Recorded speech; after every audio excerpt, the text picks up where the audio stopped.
welcome back to the Fandom Zone podcast.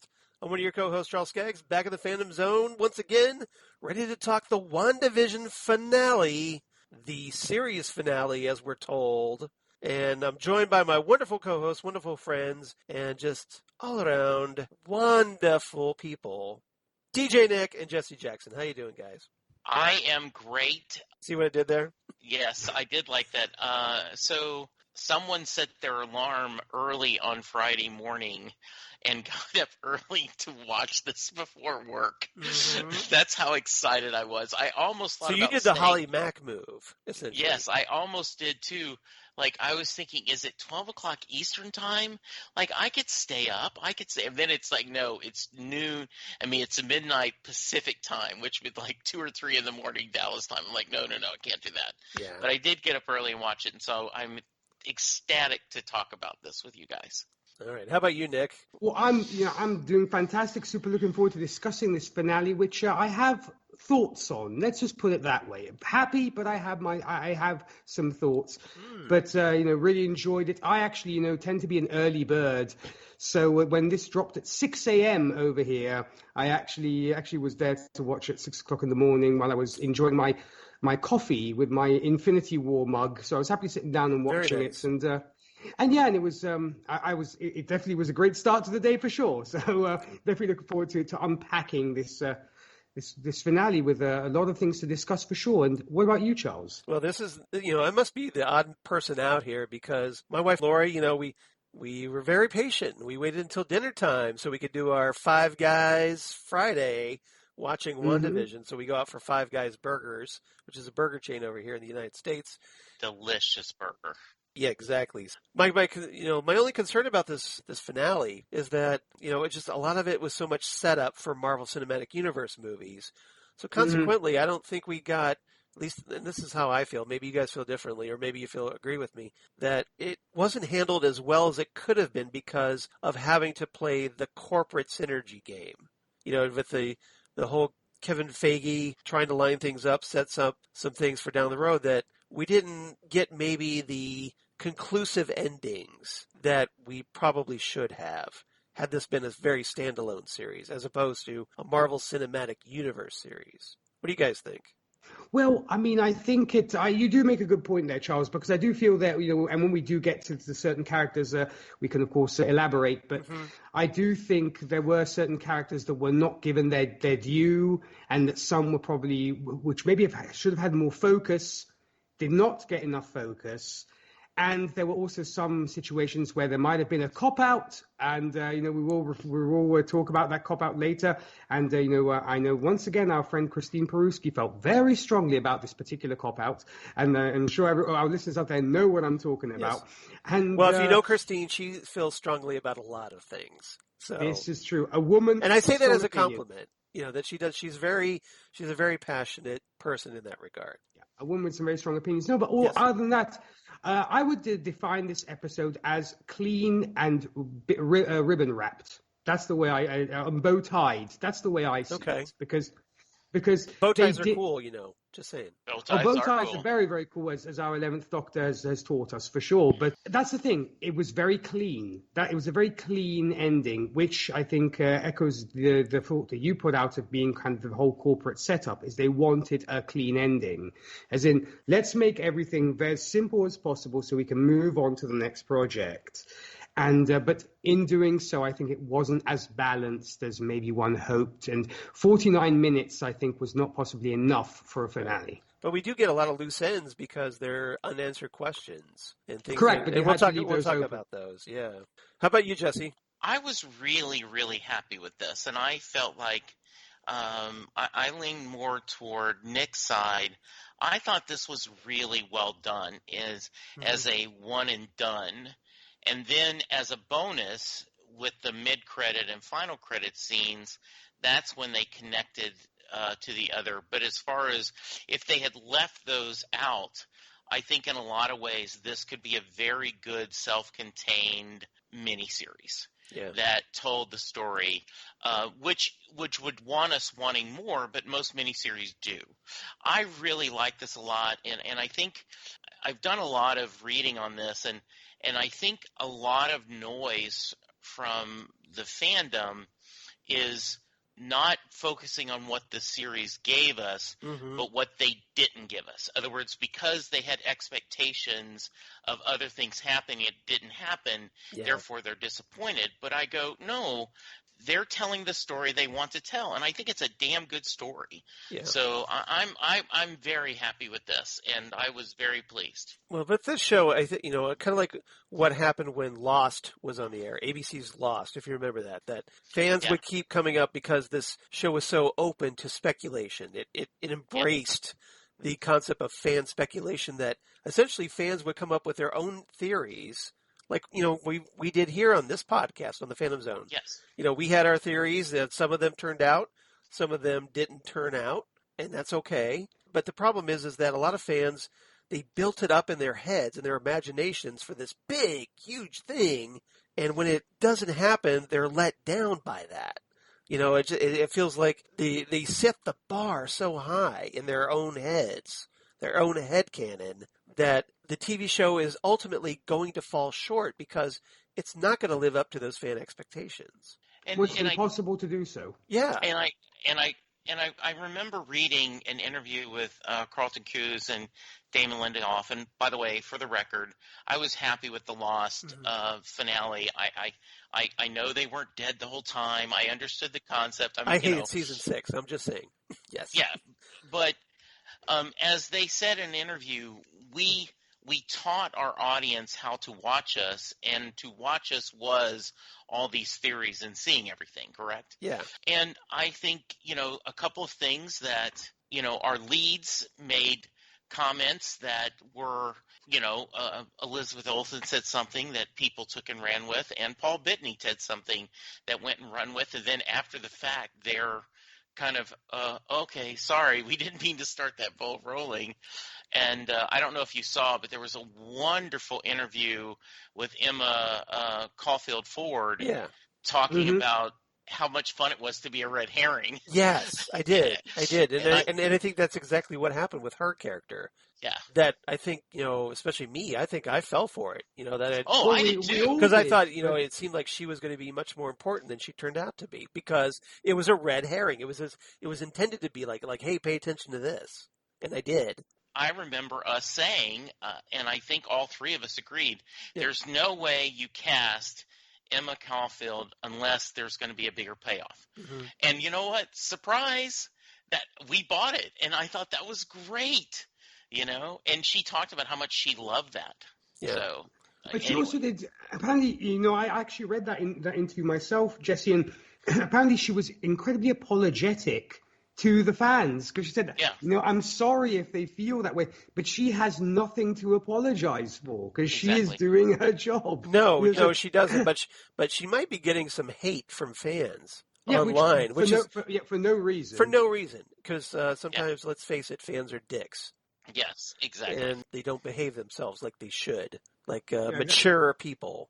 But if anything, yell at the writers, but don't do that. But I mean, she didn't write the story. The actors are just the people hired to act out what they're told to in the script and by the direction. So why are you going after actors? I never understand that. I don't either. If anything, vent your frustration to the directors or the writers, because they're the people who are, writing and directing the story. The actors are, players that strut and fret on the stage, as Shakespeare would say. So that's what they do. They don't have nothing to do with the creative process. Exactly. Yeah, it's kind of been a personal beef with me about that. Yes, absolutely. All right. So, like I said, we're talking, obviously, the series finale, the 9th and presumed final episode of WandaVision. Although, hey, it wouldn't surprise me if after, say, Doctor Strange and the Multiverse of Madness and Captain Marvel, if we get maybe another season of WandaVision down the line. Wouldn't surprise me. We'll see. And Kevin Feige in an interview, said that. He said that right now, no, but he said we leave everything open. The way the Marvel Universe works now is that we can, what is the best format to tell the story? Yeah. You know, is it in a TV show? Is it in a movie? Is it a series of movies? And so I think so. Yeah, I mean, especially after gauging the reaction to this, that it seems like they would at least want to explore the idea of a season 2 based on this, the popularity of this. And then this was aired just a couple days ago on March 5th, 2021, as we're discussing it here 2 days later. Written by Jack Schaefer, who previously wrote the season opener, filmed before a live studio audience. So essentially, Jack Schaefer got to bookend the season, or series, if you will. So that was kind of nice. Directed once again by Max Shackman. This one was 49 minutes, like I believe Jesse said, and is the longest running of the WandaVision episodes. So they saved the longest for last. Although it probably could have been more, let's face it. Yeah, so I have a question. I don't remember if you brought this up in the previous 8 episodes. Yeah. That he directed all of these, and, you know, he was an actor in a sitcom, Just the 10 of Us. Yeah.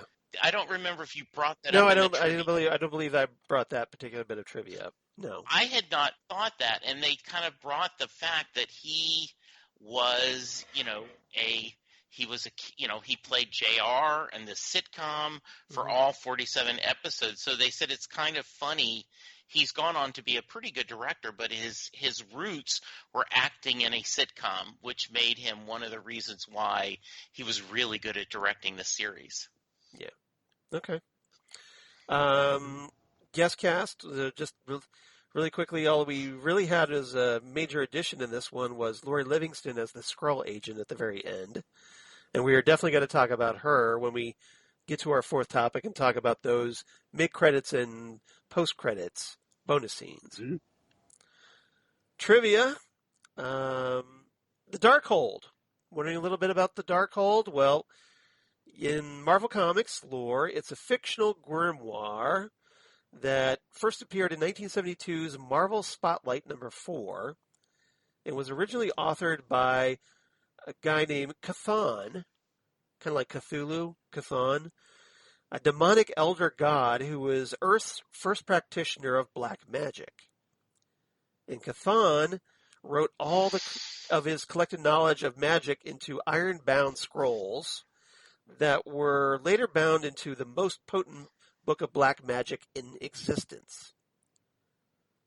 Interestingly, though, if you're a Marvel Cinematic Universe fan, obviously, well, the Darkhold appeared in Season 4 of Agents of S.H.I.E.L.D., where it was found by Momentum Labs workers Joseph Bauer and his wife Lucy, who used it in their research to create matter from nothing. Then, it turned up later in Season 3 of Runaways, and there it was where the sorceress Morgan Le Fay, yes, that Morgan Le Fay from Arthurian literature, that, at least the Marvel Cinematic Universe, or the Marvel version of that character, planned to use its knowledge to conquer Earth following her escape from the Dark Dimension. So now the question has been in certain fan circles, well, does the Darkhold's appearance in the proper MCU negate the shows like Agents of S.H.I.E.L.D. and Runaways? Or are those actually in the same continuity? And that's kind of like a fan debate going on right now. Personally, I'm of the argument that, well, the Darkhold being the Darkhold could have appeared in all 3. Yeah. And being the same Darkhold. I agree. So that's my take. I don't know about you, Nick. Yeah. Or Jesse. Yeah, or in Christine has a great theory of a magical photocopier.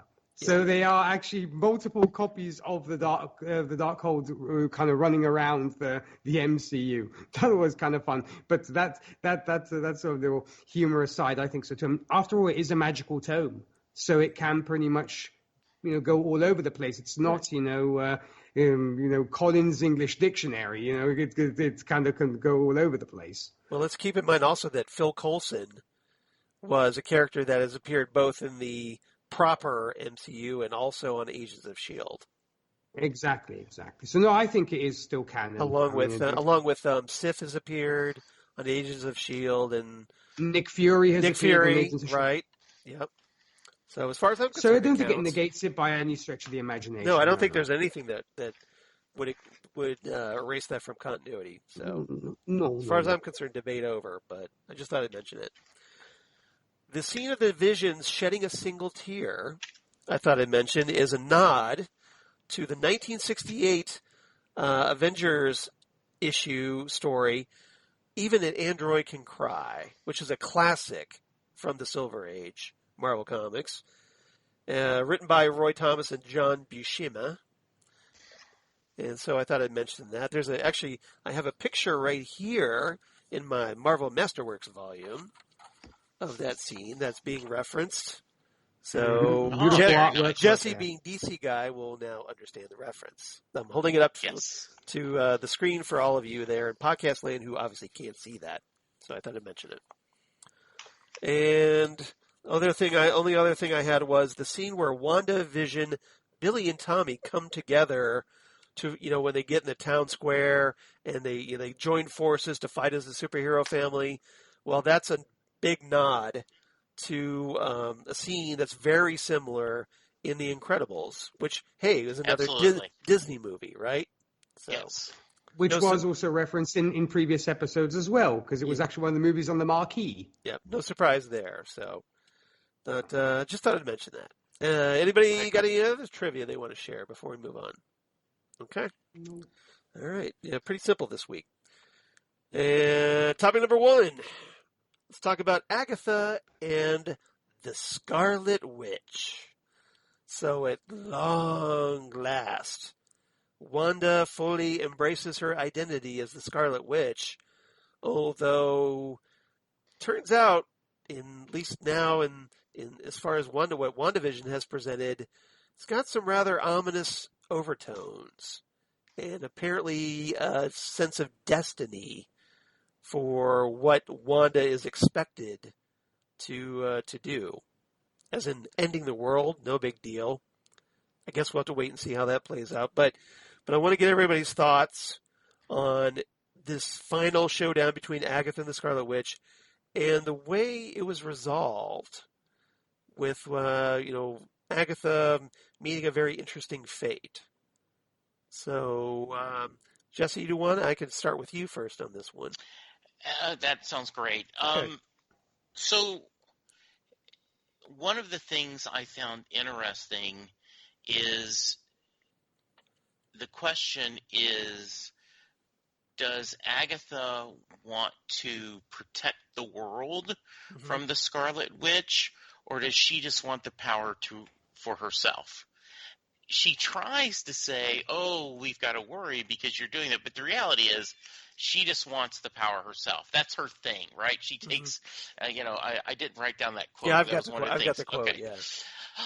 So I really enjoyed the battle between these two mythical witches, right? The back and forth, sometimes Agatha had the upper hand, sometimes Wanda had the upper hand. A truly great back and forth. And I was slightly a little disappointed in the previously on. They talk about the scene of, oh, you can only a witch who cast her runes. So then instantly that, that's going to come into play in this episode. Yeah. I mean, and that's a very small nitpick because a lot of shows do that. It's frustrating for me because I'm like, oh, here's this reference to this something obscure that was mentioned several episodes ago. So here's the payoff, I guess. Yeah, and it was a great payoff. Yeah. I mean, I really love seeing by the way, I know it was awesome seeing Wanda in her full Scarlet Witch costume, but I think she rocks a hoodie. I just think I love that look of her with the hoodie and up in the sky and back and forth. I adored the fighting. And then once again, I'm reading people complaining about how they ended up with Agatha, but I thought that was perfect because it's kind of putting her in a place, and that way, if you don't go back and get her ever again, no big deal. but she's there if we want her in the future. Yes. For some reason, we have not gotten a character off the board. We've got them kind of aside, and if we decide we need them for a season 2 or a future movie, we have that character available. So check marks all the way around for these two characters and the interactions. Yeah, so you were happy with the fact that they didn't kill off Agatha, because some shows and I agree with you, because I get frustrated that a lot of shows they'll just race to kill off the bad guy, yes, not thinking, well, hey, maybe we could have this character back at some future point. And one of the things that I really liked, looking at you, Batman movies. I really want to hear y'all's thoughts, but I love the idea that they were interviewing Kathryn Hahn, and they said, do you have to do a different style of sitcom acting? And she said, yes. In fact, I watched myself and I said, oh my gosh, that's me right out of acting school, overacting. Right. She's like, I saw young me in that role. Like, oh, that's how I used to do it. And so it's fun. And I don't know if you guys saw that. I love the idea. It was Agatha all along. They filmed every piece of that as it was going along. This, so that way they had all the different sets. She's a joy, and it's too good of a character and too great of an actress to get rid of. Yeah. So I love the idea that they didn't let her all go off scot-free, and then to have her go, "Heidi, neighbor, oh, is it just me, or are you looking hot?" Was just a great way to kind of tie it back. How about you, Nick? Well, when it comes to me, to once again piggyback off your point there, Jesse, the whole fact of, you saying that we see something which then gets used later on. Just like going back to acting school, one of the first things that we were taught, we came to me at university when we studied cinematography and all this kind of thing, is of course a dramatic principle known as Chekhov's gun, where basically you will see something which will then reappear later on. Of course, it's become, just like a MacGuffin. You don't introduce it unless you expect to use it at some point. Exactly. And that's it is right. like a MacGuffin. I can't tell you how often we have brought up Chekhov's, lamp, or Yes. in this episode or in other ones we talked about. Absolutely. Yeah, it's just like the microwave in the Doctor Who finale of The Timeless Children, or the Christmas finale of the Doctor Who, the recent one. Yes. With they have the microwave. That's another example which some folks actually dubbed Chekhov's microwave. But yeah. You mean the Revolution, the one before the past one? Correct. Yes. Or Resolution. That's the one I'm thinking. Resolution of the Daleks. Yes, correct. Yeah.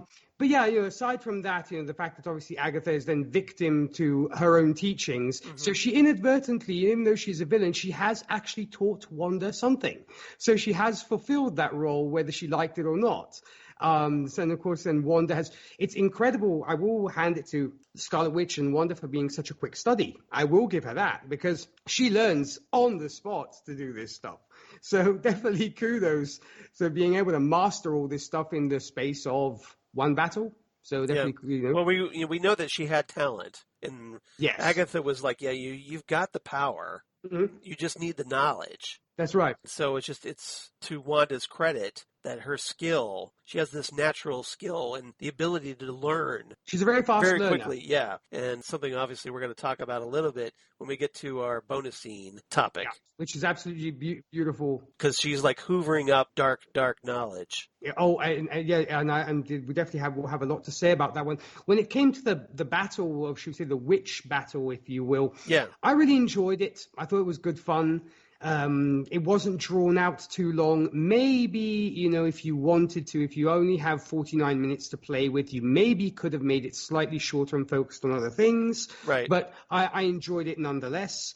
And I'm so glad that we did not get rid of Agatha Harkness for all intents and purposes, because, as it kind of reminded me of, to go on to the other side of the barricade to DC, when the Joker was first created in 1940, they were actually thinking of killing him off. But then they changed their plans completely and said, no, he's too good of a villain to get rid of. And so that's why, obviously, the Joker remained. No, they just kill him off repeatedly and then only for him to turn up later. But I actually believe that at the time... thinking that he's dead. Oh, no, he's not dead. Yeah, no, but I believe actually the thing was that at the time, Kane and Finger actually were thinking of doing him like a throwaway character and not keeping him. But I'm glad they didn't kill the Agatha Harkness off like they have also done with a lot of MCU films where a lot of villains have just had their one movie and we never see them again. Other than that, I really enjoyed it, and I have to say I love the Scarlet Witch costume. It's absolutely fantastic because. Of course, we couldn't have what we had in the comics, but it's close enough to being we got the homage during the Halloween episode. Yeah, so I mean, it's close enough, and I think it's way more practical as well because you don't want to be fighting in battle with such an unpractical costume when you're especially zooming around and all this kind of thing. I also think of practicality. I mean, it's just something that I kind of think of. But you mean you can't go into battle with just like a swimsuit that has like maybe just very thin strings around the shoulders holding it up? Yes, exactly. And Go figure. yeah, and no, for sure. I mean, you can wear that at very the Emmys. Very thin shoulder straps, I should say. That's something you could wear at the Emmys. I could see somebody like Cher wearing at the Oscars, for example. but other than that, I loved it, and yes, it was just the special effects were really good. I liked the CGI, and not to mention the fact that at the moment when Wanda's surrounded by the people of Westview. Right. And they are kind of turning on her, and or rather she feels haunted by them because, you ruined our lives and, you destroyed our lives. And you see there's a look of despair on her face because she didn't mean for any of this to happen. Yeah. And it's just beautiful to see her come into her own. And it really is, I think, a coming of age story as well in this film, aside from her dealing with, of course, grief. It's also, I think, a coming of age for the character of the Scarlet Witch. And Darkhold, I want a copy of the Darkhold. I just really want the prop because the drawings are so cool. Not the actual Darkhold? You don't want to. You want all that arcane dark knowledge. Well, I wouldn't mind it, but I don't know. It would be hard, with all that power. I would mess up the world more than I'd actually want to. But no, if there is a prop out there, I definitely would love to get to have my hands on the prop because the drawings in there are so cool, and I love also the references we got to the Sorcerer Supreme. I thought that was fantastic and really made me very, very happy to hear you're even more powerful than the Sorcerer Supreme. So I like that a lot. Yeah. Even though we didn't get a lot of fans were expecting at least a quick Doctor Strange cameo setting up. Yeah. I suppose that was the cameo that we got when she just mentioned the Sorcerer Supreme. That's when my eyes obviously lit up when I heard that, and it was great to hear. And also, it debunked the whole thing of mutants once again, because here it's all about that she is magic, and it's all a question of magic, just like Doctor Strange. So I think folks might have been a little bit upset about that too, that it's not a mutant power, but it is literally magic. And, I know, first off, a couple of things. One, I now want Elizabeth Olsen to wear a kind of sort of Scarlet Witch dress to the 2021 Emmys. If they're actually not virtual anymore. So you were talking about doing that. I want to see that. I will tell you, I thought even at the very end and I know we're going to talk about that, but I thought just for a moment when the camera goes to the back that we might have saw Doctor Strange there and like, oh, that's the cameo. I think a lot of us were waiting for him just kind of like to walk out of that cabin. Yeah, exactly. Yes. Yeah. And I was okay we didn't get it. I mean, I was happy with the thing the way it was, and I know we'll talk a little bit about that more. Yeah, we'll talk more.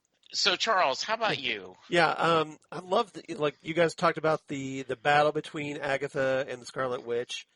I thought that was very well handled. I agree with you, Nick. I thought it lasted just long enough because really, how long can you watch people throwing energy bolts at each other? Yes. Before it gets a little tiresome and repetitive. Now, I also did like like one of the conclusions when Agatha they do this great nod to the Wizard of Oz, where it's the nod where with the Wicked Witch of the East's boots. You get to see those boots, and there was a great nod to that. under Dorothy's family's house. Yeah, and the RV, right? There were feet sticking out. Yeah, that was great. So I thought that was a great little nod. But Kathryn Hahn, Kathryn Hahn is I don't think she gets enough attention because Elizabeth Olsen is so damn good on this show. Yes. So as far as I'm concerned, she should be nominated for, or at least considered for, a Best Supporting Actress Emmy.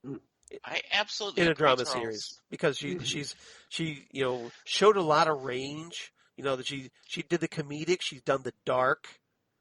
And, once Agnes is revealed as Agatha Harkness, and just the simple fact of the terror, I think that we see her in when Wanda finally gets the upper hand as the Scarlet Witch and basically says, okay, well, I'm going to punish you and put you in this nice little timeout here in Westview as the role that you were, you chose to play, the nosy neighbor. And Kathryn Hahn has never played this kind of role. She's been for everything. There was a first time. Absolutely, and I think she talked about how much she enjoyed it.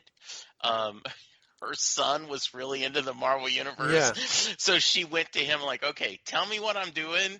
I thought she was really charming, and so I agree. I very seldom do genre shows get nods at the Emmys, but I absolutely agree that supporting actress, she brought it. When you think about the range that she brought, really, really wonderful.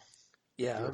She's going to be an actress to watch, I think, and we'll see what happens. And hopefully she'll make a return to the MCU down the line, whether it's in WandaVision Season 2 or something else. We'll see. Mm-hmm. Yeah, I agree.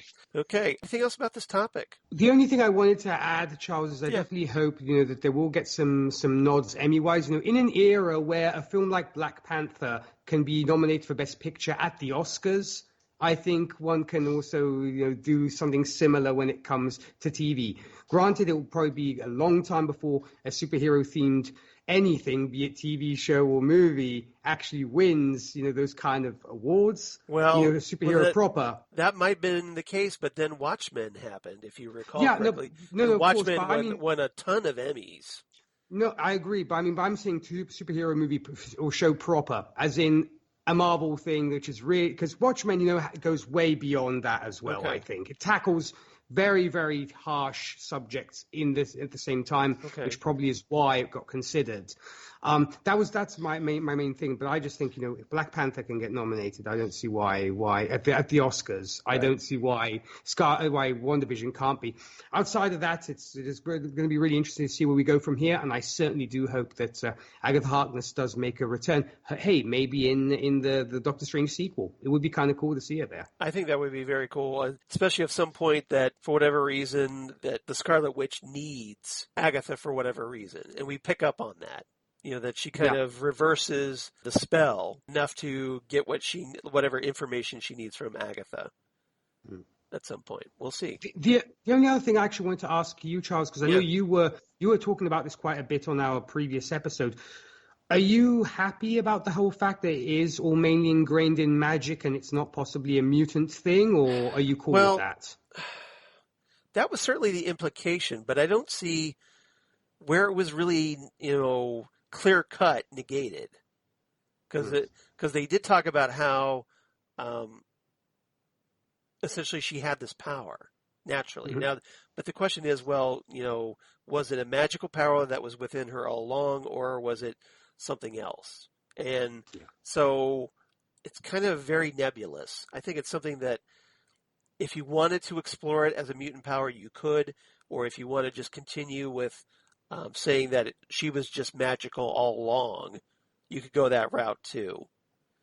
But my only thing is that with both Wanda and Pietro having powers, and Pietro's powers not being magical in nature, it does make more sense that they would both be mutants, I think. Oh, no, totally. I mean, it's just, and as you said, they do leave a kind of a nebulous enough for if other writers do step in, they can rewrite it saying, actually, no, it's not magic. She's actually a mutant. Yeah, we'll see. Maybe they're just trying to keep it, maybe tease the possibility for now until they come out with, because we know there's there was an article that was apparently on the I think it was the Illuminati or something like that, that talking about there's going to be a mutants movie called The Mutants.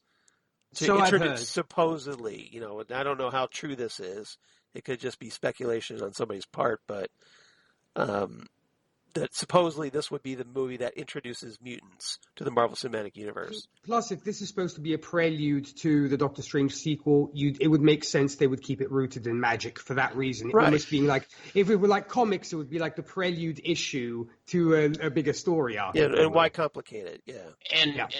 And I know I was reading that before COVID that this was going to come out, and like Doctor Strange would have come out very quickly afterwards. Right. Like this was like a month or later, or like a very short time where you would immediately be able to go to the theater and see the Doctor Strange. But because of COVID, everything changed around. Yeah. So now that we have a longer wait to kind of see the follow up of this. Yeah, we're not supposed to get Doctor Strange in the Multiverse of Madness until this is the current version. Yeah. Because hey, it could always be delayed again. Yeah. March 25th, 2022. Yeah, in fact, I heard it was exactly a year from now. So that's like, a year from now. So, a little bit of a wait there because, they keep pushing back Black Widow, which creates this domino effect of, well, hey, we got to push back all the other Marvel movies that are lined right up behind it. Well, look at the TV shows. Falcon and Winter Soldier was supposed to come out before this. Yeah. Correct. And that obviously I think screwed up the schedule because had WandaVision come in second as planned or third, it would have been much closer to that release date. Exactly. Yes. Yeah. All right. Anything else? No, we're good. Moving on. Topic 2. Let's talk Vision, the White Vision, and the end of WandaVision. So I want to talk the big clash between Wanda's version of the Vision, the reanimated corpse, that kind of thing, versus the White Vision, who was introduced at the very end of last episode in that post-credit scene. And I also want to talk about the kind of fallout from these, Agatha versus the Scarlet Witch and also Vision versus the White Vision, and how Wanda's decision to bring down finally the Hex and reach that acceptance stage in these 5 stages of grief, where she accepts Vision's death, lets him go, and also lets her children go in the process.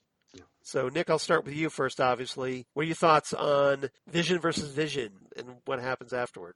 Okay, well, first off, starting with Vision versus Vision, it did, of course, play into the whole Vision tongue-in-cheek. squared. Yeah, that's right. It did play into the whole tongue-in-cheek comment that Paul Bettany had said that he was looking forward to playing. Maybe double vision. How's that? Double vision. Double vision, I like even it, better. yes. Double even vision, better. Yes. Yeah. But yeah, obviously, here's one of the various, should we say, teases or tongue-in-cheek things that they were messing with us. The Paul Bettany was saying, I can't wait to finally be acting alongside this wonderful actor, and of course it is himself, and which was fun. And the Vision fight was also very well choreographed. It didn't go on too long, and it was interesting to see. When they actually then meet up and have that whole conversation about the ship of Theseus, yes, it did remind me of a Simpsons episode where the Simpsons go to Israel. The title of that movie, that episode, is the greatest story ever told, yes. And basically the scene is Bart and Lisa go into a cinema in Israel, and they watch a film about 2 giant robots fighting. 2 giant Jewish robots, I should add, fighting. Got it. And at one point, one robot says to the other, "We cannot fight on the Sabbath. Let us meditate with the Torah." And they basically sit down and take out the Torah scrolls and start speaking Hebrew to each other. Right. And basically philosophizing. And that's literally what happens here. Yeah. Because the two literally philosophize on that amazing concept, which is the ship of Theseus. And folks, when you can finally see your friends again and get a couple of drinks going, throw out the ship of Theseus thing, and some very interesting conversations can be had over that one concept. Because essentially that's identity metaphysics. Yes. See, because I'm kind of a philosophy buff. So essentially, for those who don't know, metaphysics is the philosophical discussions about the nature of reality, which is perfect for WandaVision, right? Of course. So essentially, the ship of Theseus argument obviously is, since you brought it up, I thought we'd address it. Sure. That essentially it's like if you have this artifact, this ship of Theseus, and the wood is rotting, and you have to replace the boards in the ship, is it still the ship of Theseus? Exactly. That's it in a nutshell. Yeah, and then, in fact, that's what I'm saying is, if you have a couple of drinks going, it can get really interesting when it comes to that whole concept. Right. But yeah, I thought it was a curious way to get the two visions, shall we say, to literally power down and talk it out. Yeah. And look, I thought it was actually maybe an interesting departure from the typical, two characters duking it out until one of the two prevails. Yeah. And here it was literally, we are sophisticated beings. Let's discuss this. And so they literally do that. And, it was very unlike a Marvel Cinematic Universe movie in that regard. Yeah, and I think it might have, no pun intended, flown over certain kids' heads of, what are they talking about? Why aren't they fighting? I'm sure a lot of fanboys were like, well, they were fighting and then they stopped and now they're talking. What is this? Yeah, and I love the fact that, there's almost a passing of the torch from one vision to another, possibly because Vision, the OG Vision, knows that he might eventually no longer exist, and he is actually passing on his knowledge to, it's almost, as I said, literally a passing of the torch, because for all we know, of course, this White Vision does survive, because he basically says, I am the Vision, and flies off. Right. And so for all intents and purposes, there is still a Vision zooming around the world. Yeah. So that's essentially another thing that's kind of left hanging, is that there's this White Vision out there, and the question is now, well, what happens to that White Vision that has now suddenly regained his memories of the Marvel Cinematic Universe, for lack of a better term? It will be curious to see whether he does, at some point him and Wanda cross paths again. I assume they will. And, going back once again to the Doctor Strange sequel, rumor does have it that Paul Bettany will make an appearance in that film. Granted, possibly a small part, they say. Those are the rumors. Okay. But that he may make a small appearance. So I have a feeling that's what will happen. But my speculation is obviously that Wanda goes full dark Scarlet Witch. I think so too. Because of seeing also the end credits. Especially. Yeah, and Vision would probably be the one that's brought in, having regained his memories, at least some semblance of the being he used to be, to help try to talk her down and snap her out of it. I think he'll knock some sense into her. Yeah, that's my guess anyway. He will be Xander to Dark Willow. Kinda, yeah. Okay, there we go. All right. I think, or Cyclops to Dark Phoenix. How's that? Yeah. I can almost see it now, Charles. That's what's going to happen. Multiverse of Madness. Doctor Strange is like at the end of his tether. It's like you might listen to this person. Snaps his fingers and like, hello, Wanda. Da, da, da, da, and all that kind Special guest star Paul Bettany. Da, da, da, da, da, da, da, da. I can so see that. But no, outside that, it was fun that we got the whole the ship of Theseus concept. And yes, we did have Vision kind of that's part dangling. But outside of that, it was great. And I thought the whole White Vision concept was well done.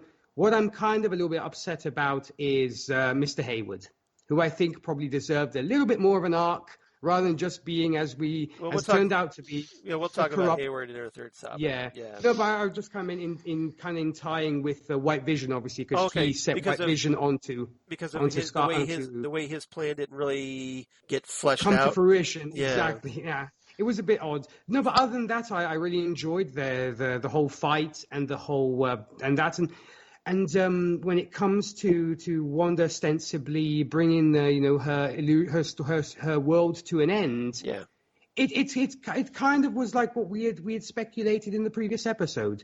This is acceptance in her own way, rather than destroying Vision, as I dramatically and negatively put out there. She does it on her own terms, as in she says goodbye to everybody in a very tear-jerking and sad moment. Yeah. And I think because she accepts that she can't live in the past and that she can't live, because she realizes that you have to move on, and obviously it closes the whole arc of the degrees of grief. Yeah. And that's how she moves on. It's very sad that she obviously says goodbye to the boys as well, but we will discuss more about the boys when we get to the post-credits or scene. has she, ...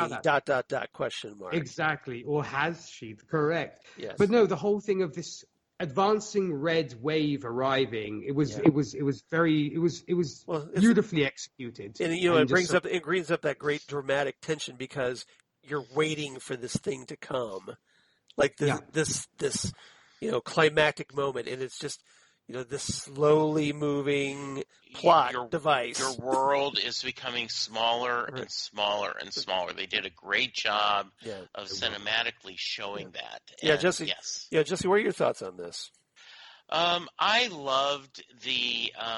I think we got the best of both worlds. We saw them flying in the sky. We saw them, hitting each other and phasing through each other and beams shooting out.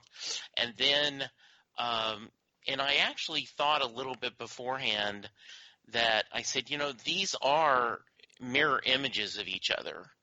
And, I was trying to do a little search, and maybe you might remember, Charles or Nick, where it was one of the crossover episodes where two of a Marvel or a DC character looked at each other and they in their mind figured out the fight, and then okay, yeah, that would happen, and it didn't happen. I for some reason I remember that. In the DC versus Marvel crossover. Or something. Yeah. Yeah, I was trying to remember where that was. I think you're right. It seemed like that, and the whole idea of this mentally.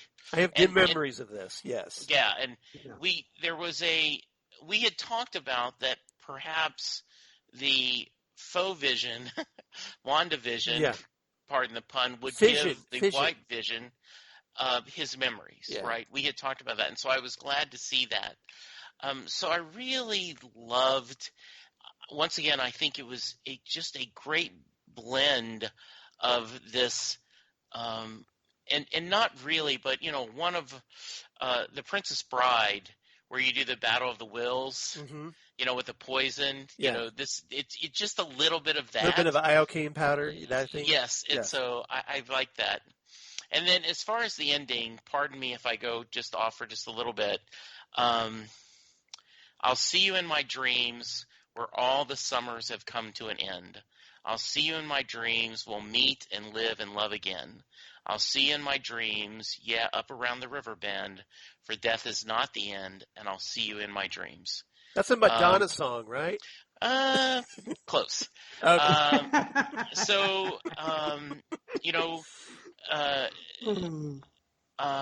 That's lyrics from I'll See You in My Dreams, the last song on Springsteen's last album. Yeah. And I did feel that this idea of, and I have those quotes about families forever, and the idea of, and I love the idea that, Vision looks at her and says, we've gone through this before. The great Harry Chapin, all life's a circle, sunrise to sunset. I mean, we'll go through this again. Battlestar Galactica, this has all happened before. It's all happened again. All that rolling together, and you're totally right. It's the acceptance, and you see this go away, and well, I mean, this whole thing was about the 5 stages of grief. We've talked about this. We kind of picked up on a few episodes ago that that Wanda has gone through all the denial, anger, bargaining, and all and now she's hit this acceptance stage with this episode. The only thing I was a little disappointed in, and it's stupid, but I was like, she's just going to get in her car again and drive off, because, she drove up in her car. Right. She's like, nope, just left the car there and hey, I'm out of here. I'm going to change my looks. I loved the idea that she knew she had to move on. Right. And she's taking, pardon the pun, a leap of faith that maybe in the future she'll see these, but either way, it's the right thing to do. I really felt that was a powerful way to end the episode. And like I said, if you didn't get the 2 credit sequences, it really would have wrapped everything up. So the credit sequences were kind of like extra bonuses, oh, and guess what? There's more to tell. So on that question, I want to ask you a very quick question. So Do you think this episode would have been better off had they not aired those 2 bonus scenes? Do you think this would have been a stronger episode had they not had those 2 bonus scenes? So this is where you have to pay your corporate overlords. Right. Right? This is the price. This is the price you pay. Right. Magic has a price, after all. Yes, it does. I see. I can see it both ways. That this way, I got my solid ending. Plus, they gave me, hey, look at this. It's coming up. Yeah. I don't know what have made the fans who are thirsting for more frustrated if you had not gotten this, would they? Because then they would have said, well, what about this? Because what about a post-credit scene where Marvel has taught us how to watch that. Now it's almost like they have to. They're obligatory now at this point. Even when they don't really have one, like the Captain America student film, right? Or the PSA, right? That will see something, which I loved, by the way, in Spider-Man. At the end of Spider-Man, it's funny, but it doesn't set up anything else. It's just kind of just for fun, right? I think you have a valid point, though. If you truly were trying to do a standalone miniseries, you could have made very little changes. Got rid of the post-credit and had said this is a one-and-done story of if this had been a comic, you would not have those posts. This would have been a solid one-and-done miniseries with a beginning, middle, and end. Right. Because I don't think Watchmen, if I recall, Watchmen didn't have a post-credit scene at the end of the final episode, right? No, but it did leave it very open-ended, though. Yeah, it did. But my point is that it had a conclusion. Whether it was open-ended or not, there was a conclusion. Yeah. And you didn't get anything else afterwards. So as far as the show was concerned, that was the ending. And, Lindelof in his interview said, I think it's very clear what happened. We told you, but it's not me to tell you what happened. But I think we set all the paces in place for what the story was and how it ends. So how do you feel about the ending and the 2 visions, Charles? The visions, I thought, Nick's brought up a great point that it was very interesting to have a philosophical discussion between these 2 characters. I loved it. That is very atypical Marvel Cinematic Universe. It's, you expect these 2 to throw down. Now, granted, maybe for budget limitations, they decided, well, okay, these guys could just slugfest and destroy the town, or we could do something a little different. And since this show is a little different anyway, and that's what they came up with. It's like they're both very logical machines, for lack of a better term. They're androids. So it makes sense for them to look at the thing logically as opposed to let's throw down because one's evil, one's good. And I like the fact that the Vision reached out to the White Vision and said, okay, look, I understand that you don't have all your memories. You're essentially incomplete. So let me help you. And that ultimately became the resolution to dealing with the White Vision as a quote-unquote threat in this episode. So it was a very innovative idea. And I like the fact that it wasn't expected. I like it was something very unpredictable. And I appreciated that. And Paul Bettany just, was fantastic as always. And I'm so glad that with the way the White Vision was handled, I love the fact that this was confirmation that he is going to continue with the Marvel Cinematic Universe. This is obviously not the last we're going to see of him as a Vision, any Vision, if you will.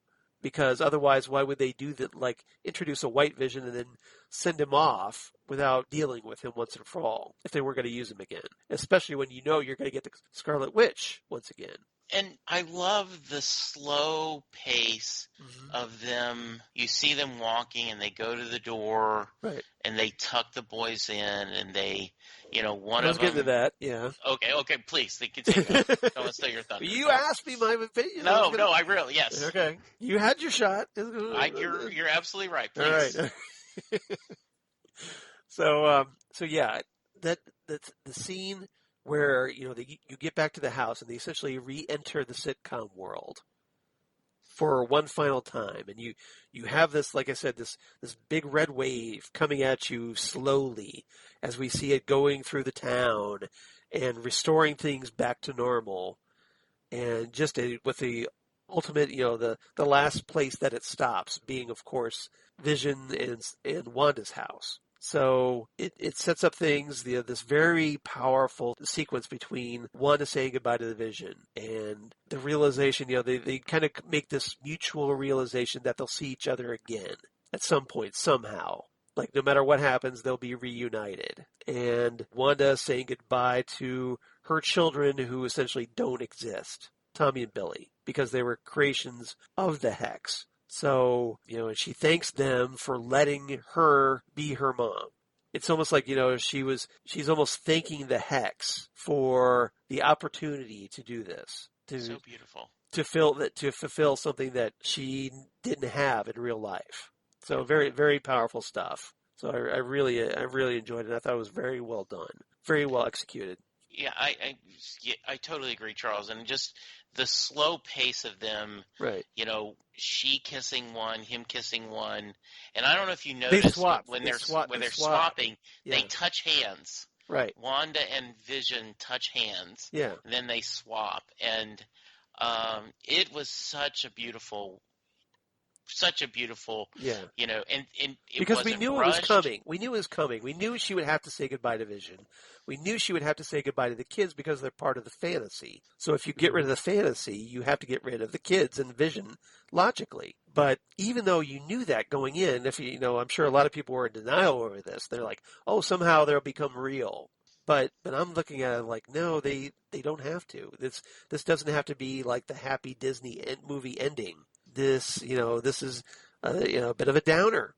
She loses something, and because she has to have that acceptance. So therefore, she has to accept the reality of her situation if she's going to reach that acceptance. And I think it was a perfect way to do it by putting the boys to bed and telling them how proud they were of them. Yeah.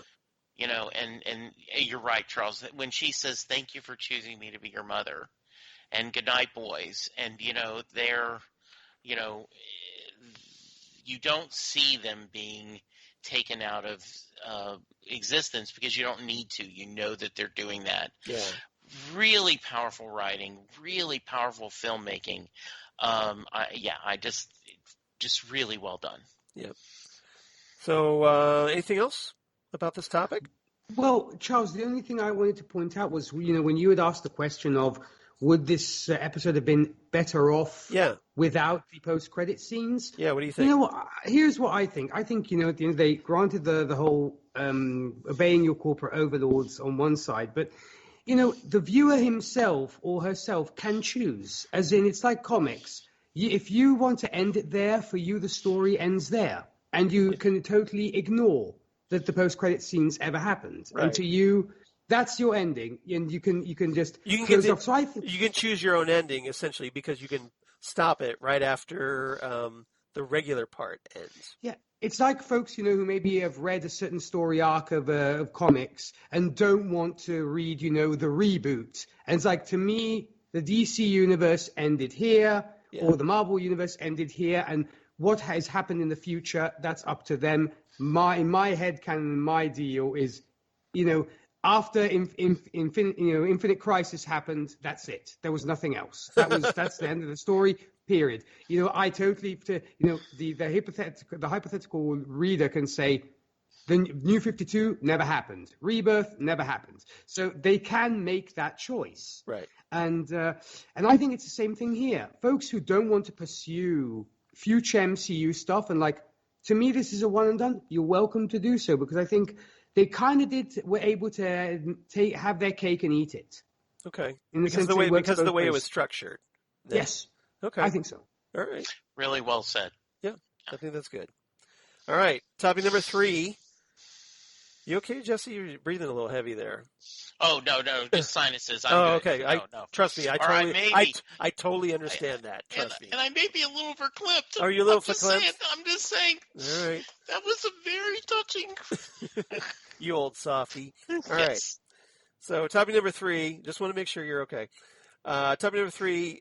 Let's talk about Monica, and we could talk about Pietro or Pietro, or fake Pietro, if you will. Mm-hmm. And we could talk about Jimmy and Hayward, who I thought had a very nice face-off in this.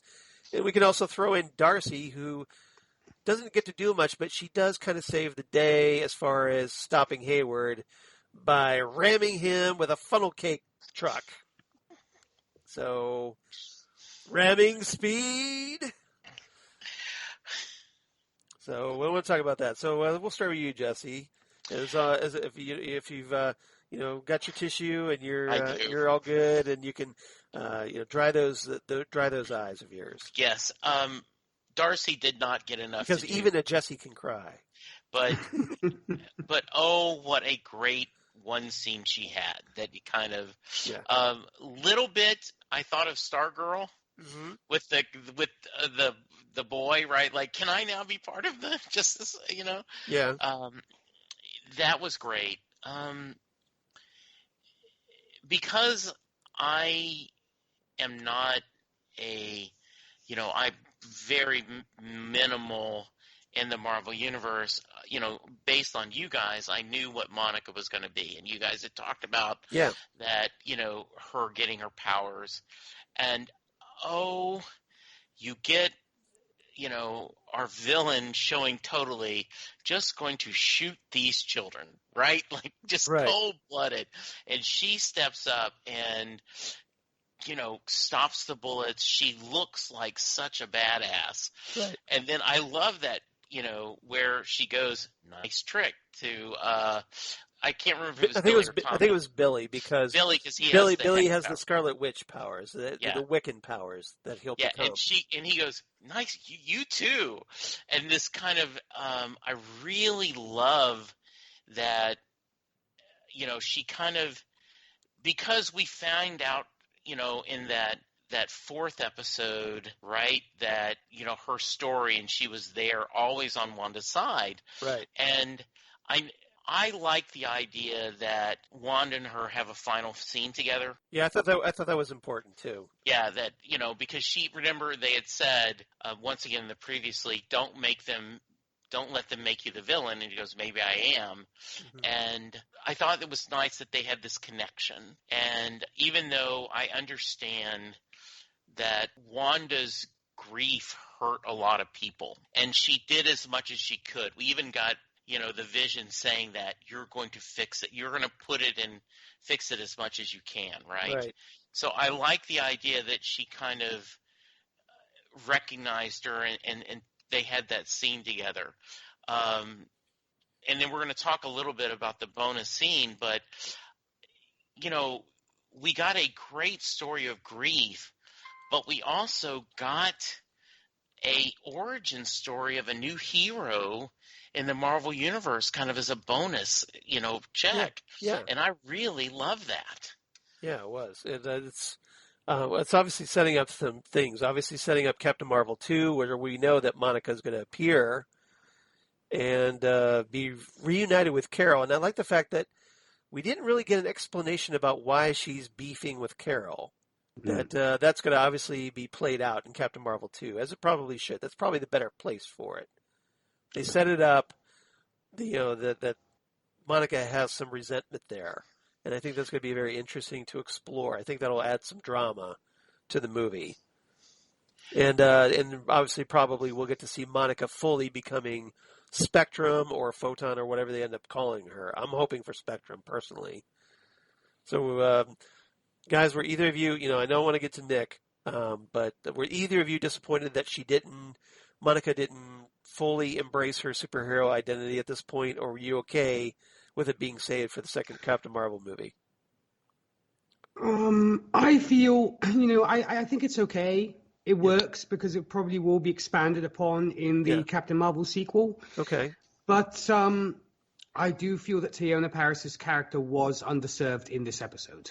Okay. I think she wasn't given enough to do or enough to say or what have you in the grander scheme of things. Because if you are setting up your new hero and kind of a character to watch, if you will, you'd think you'd give her more screen time. And there's a lot going on, and she does get a payoff in the mid-credit scene, so there is that. Right. But I do feel that I'm sure there were folks that maybe felt that the character, that Monica and, just Teyonah Parris herself was superb in this, possibly deserved a little bit more. Granted, you are juggling quite a few characters, and it's a limited series. You only have 9 episodes, and the runtime is what it is. So you have to keep it as tight as possible, and maybe have to sacrifice certain things in order to keep it, as flawless as possible with your storytelling, so it doesn't get messy and you're not all over the place. So I will forgive them when it comes to that, but I guess because I just love Teyonah Parris and she's just fantastic, and so that's why maybe I'm a little bit sad for that reason. Jesse, what did you think about that? So I kind of feel the same way about Darcy, right? Like I was really, if anyone got short shift, I agree with you. Yeah. I wish that she could. Of course, I think they explained it well. I don't do debriefs. Debriefs are for the week. Yeah. Yes. Though I certainly agree, I would have loved to seen a little more of her in an active role. But I think she's slowly going to become aware of her powers and what we're going to do. And I think they want to save that for Monica, the movie. Yeah, Monica, yes. Yeah, mm-hmm. Yeah, I think so too. I think they want to save her for Captain Marvel 2 for this big moment where both Carol and Monica team up to defeat some bad guys, whatever bad guys they're facing in the second movie. Yes, but I think so too. But yeah. I agree with you, Nick. I think, that in the sense that Monica should have had more to do in this episode, but it's the final episode, and this whole series has the core of it is about Wanda and Vision. Yeah, of course, it's in the title. Of course, it's in the title. So and there was so much that really needed to be said about those two characters. So I agree that they probably had to sacrifice the attention to Monica. But I'm glad that they did, because I think the attention should have been on Wanda and Vision in this episode. Totally agree. It needed to be. Very much so. Otherwise, I think the whole thing would have fell apart if you not devoted enough time to that. Oh, no, I mean, very much so. And, too... But I agree with you, though, that in principle... No, I mean, it's just I think, for narrative purposes, you kind of sometimes have to sacrifice, your supporting characters in favor of your leads. It makes total sense. And to address the giant speedster in the room, let's talk about Pietro or non-speedster in this case. Here's the thing. Okay, so finally we find out who the famous Ralph is, who apparently, I suppose, is the husband of Agnes we never got to see. Agnes's husband. But here's the curious thing: either. I wonder. I'm hoping this is a family-friendly term. I wonder whether Ralph has a thing for MILFs. Or whether Agnes likes them young, because a little cradle robbing, maybe. Yeah, because Kathryn Hahn is 13 years Evan Peters' senior. That's not bad. She's 47 and he's 34. She gets it. I'm just saying. No. Oh, totally. I mean, I said, and he, of course, evidently he has a thing he likes mature women, if you will. He has got a thing for MILFs, which is no problem. I'm totally with you, buddy. Other than that, the thing is, the whole Ralph Boner thing, it's like, boner. Yeah. I thought they even did like a Beavis and Butthead kind of like they did, joke with that, and it just seemed kind of like, well, that's childish. That's kind of juvenile, I think, for what we're trying to do. In fact, as I imagined the Beavis and Buttheads of the world going, you said boner, kind of thing. But it was, look. Did it feel like a letdown? Because it kind of felt like a letdown to me. Yes, and it also in defense of dear Christine Peruski, who was hoping beyond hope that this would be the real deal, the real McCoy, the Quicksilver. Right. She, I know she was majorly let down by it, and I have to admit, so was I. I see what they were doing because once again, you have to keep it extra tight, and you can't throw in mutants because folks like it's all about the magic. We'll get to mutants later. Right. But it did. I'm going to call cop out on this one. I really am. I do think it is a cop out, and maybe because they didn't know what to do. Maybe they were thinking to themselves, "Shall we do the mutant thing? Shan't we do the mutant thing?" And they said, "Okay, it's Ralph Boner." But they had to reveal that it was going to. they had to reveal the mysterious Ralph at some point. So presumably they had that in mind, but it just wasn't really satisfying, I don't think. Well, it was just like the mailman who never got any sort of resolution, which I was a bit sad about. I was, like you, Charles, I was hoping beyond hope that he would be something more than just the mailman. So that was a bit of a letdown. I found that was a bit of a cop-out too. And just a little bit of a tease, kind of the red herring of like, see the mailman? He's like, you don't have to worry about it. We're just messing with you. But... Well, that's kind of like the potential thing that I was talking about at the beginning of our discussion, was that it almost felt like you could have done more with this. Yes. Like, you didn't have to be a red herring or, and then it didn't have to be a letdown. You could have done more with this. Very much so. Very much so. I was let down because I'm a huge fan of speedsters, as you know, Charles. Loving the Flash. I have equal love for Quicksilver as well. And, it just really sort of saddened me that at the end of the day, all he is a guy who looks like Pietro and who is not Pietro. That's the whole thing. It's just like he happens to be an actor, apparently, who looks like Pietro. And it was just like, I wasn't pretty happy. I'm calling, as I said, I'm calling cop-out on this. What were your thoughts on that? Because I know you were also looking forward to this introduction of mutants into the MCU. Yeah, I mean, this would have been a great opportunity. Again, I think it's just lost potential. You could have done something with this, but for whatever reason, they decided, no, we're not going to go that far yet.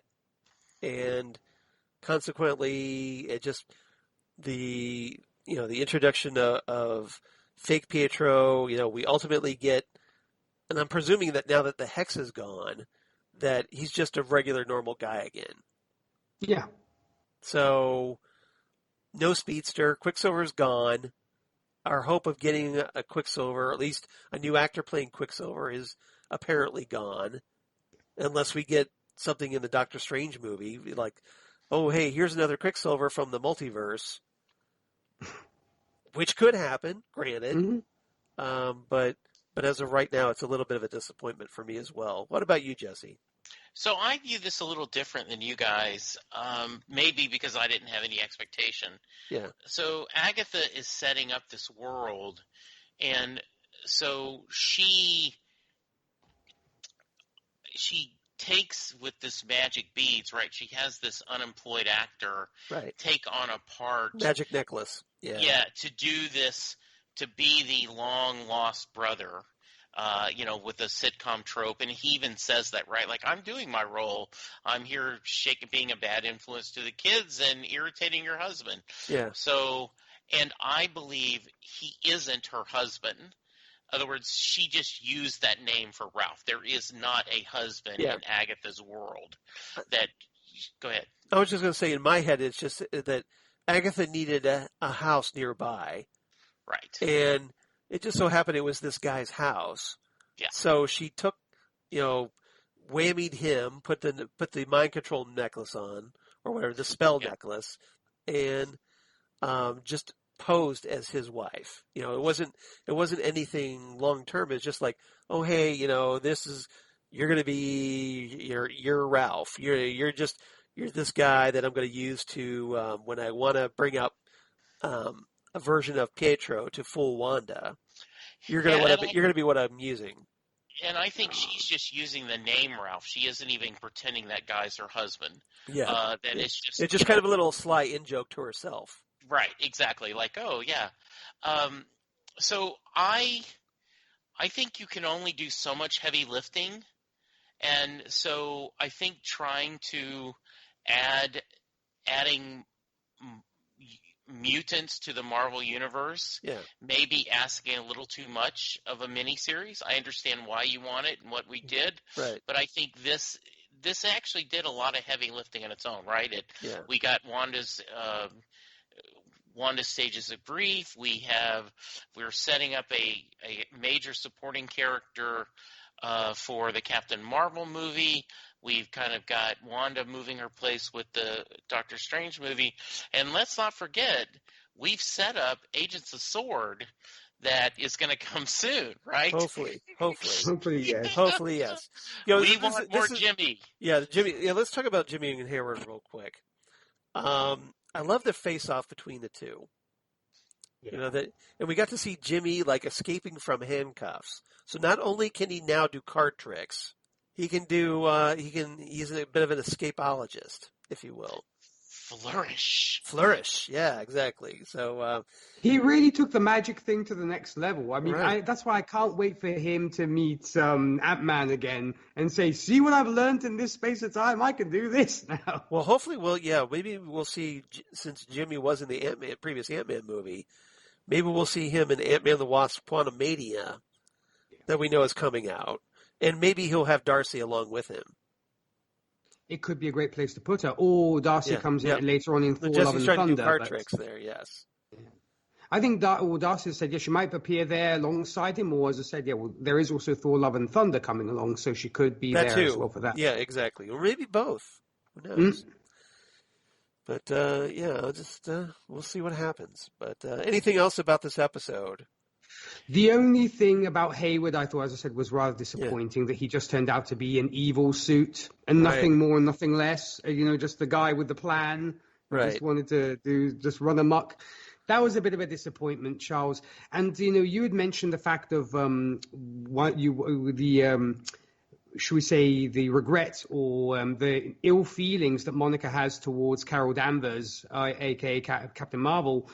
I think it is very much that whole concept of Amy Pond, 11th Doctor, in the sense that she abandoned her best friend, i.e. her mom, Maria, when she had cancer and never returned. And I think that's what she still holds a grudge for that reason. But of course, it'll probably be addressed in the Captain Marvel sequel. But I do think it is that kind of Amy Pond, 11th Doctor of, you abandoned me. Yeah. Or, like Amy says, why did you say 5 minutes? That's right. Yeah. If you remember that from the 11th hour. Great episode if you watch a Doctor Who episode, that's a great one to watch. All right. Agreed. Yeah, I realize it's fan expectation. And that was something I was talking about earlier, if you remember. So I get that, the mutant thing is just like, oh yeah, it would have been great if they would have done that. And I think the Mephisto thing that we talked about, that theory that was very popular with a lot of people, was also that kind of fan expectation that, it would have been great. And that's where I get a little bit of my frustration, is that because as great as it was to finally see the Scarlet Witch in this final episode, how much of a bigger bombshell would it have been had the curtain been pulled back and you find out that, oh, hey, Agatha has been manipulated by Mephisto all along. Or Nightmare, even, as a lot of Or folks Nightmare, yeah, we've had other people speculate. So Chris from Colorado was a big fan of that one, I remember. So yeah, I want to give Chris his due on that. But so yeah, it would have been, how much more could it have been? So this is the part where I feel like it was lost potential. Like you could have really fooled people, like, oh, like come out of nowhere with this really big bad behind it all. But I think that the difference is, you can still appreciate what you got. Yeah. And then, okay, I'm going to move aside now. I agree. And, I know you do, and that's what I'm saying. The difference between, I think, what you guys are feeling compared to what a lot I've read is there are people that are actually unhappy because it didn't meet their expectations versus being, oh, this was great, but I'm just a little disappointed because I was hoping for more. I was hoping for extra candy in my bag. I'm not unhappy with the candy I got. I just was hoping for a little bit more. Yeah, there's disappointment. I agree. That sums it up perfectly, Jesse, that it's disappointment versus just all-out anger. Yes, exactly. And I think the anger is completely wrong here. It's entitlement.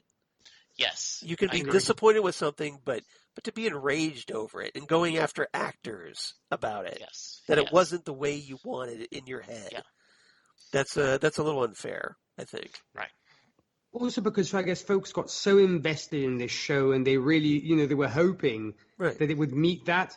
And, they're setting themselves up for disappointment and anger. Correct. Yeah. Correct. Because they get so invested to the point to where if it's not that way, you're going to throw a temper tantrum. Right.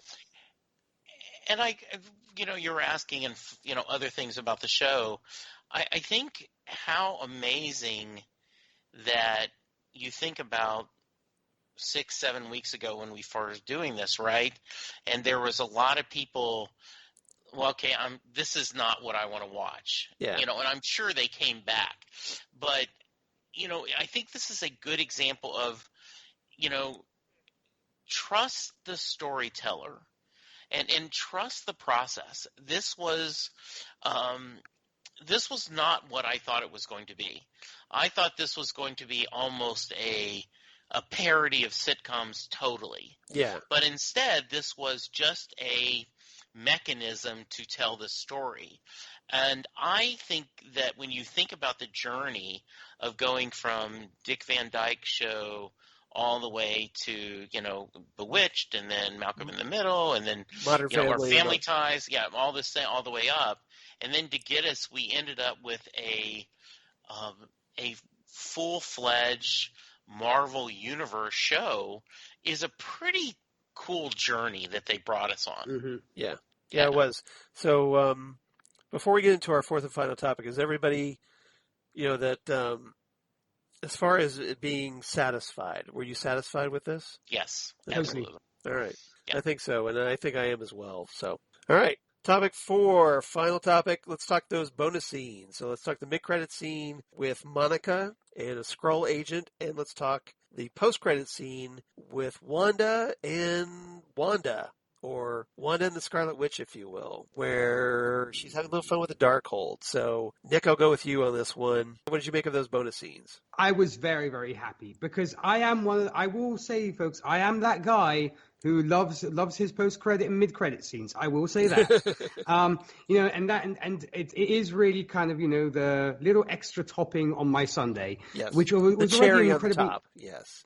Yeah, exactly. So I was very, very happy. I got my Marvel sprinkles. I was happy. And the first post-credit scene was great fun. The fact that there were folks that actually speculated that Skrulls were probably involved. There were folks who were speculating that. And it was great that we actually got that. And I had to actually remind one of my friends who does not speak English and is refusing to watch the TV shows. He only watches the movies. And I basically gave him a recap of WandaVision. Week to week, I've been sending him these long messages on WhatsApp of the recap of the episode. Yeah. And I had to remind him that Nick Fury is currently in space. Because he did not remember. He said, dude, did you not remember the post-credit scene from Far From Home? And so I basically had to remind him about that. So I love the fact that, both Talos and Nick Fury apparently want to meet Monica. Yeah. Because I have a feeling that the people she was referencing, that the Skrull was referencing, were Talos and Nick Fury. And so you don't think it was one or the other? You think it's both? I have a feeling it's both. I mean, or rather, we might see Talos with Nick Fury. I think it was maybe more a clear reference towards Nick Fury, because an old friend. Because we know he's Marvel. in charge of a space station. Exactly. With it's being operated by Skrulls. Not to mention, she did mention he was an old friend of Captain Marvel's, and we know that, of course, Nick and Carol go way back. Right. So and I'm going to be so happy to. But so does Talos, presumably. Yes, he of course. So that's why I think they'll both be present.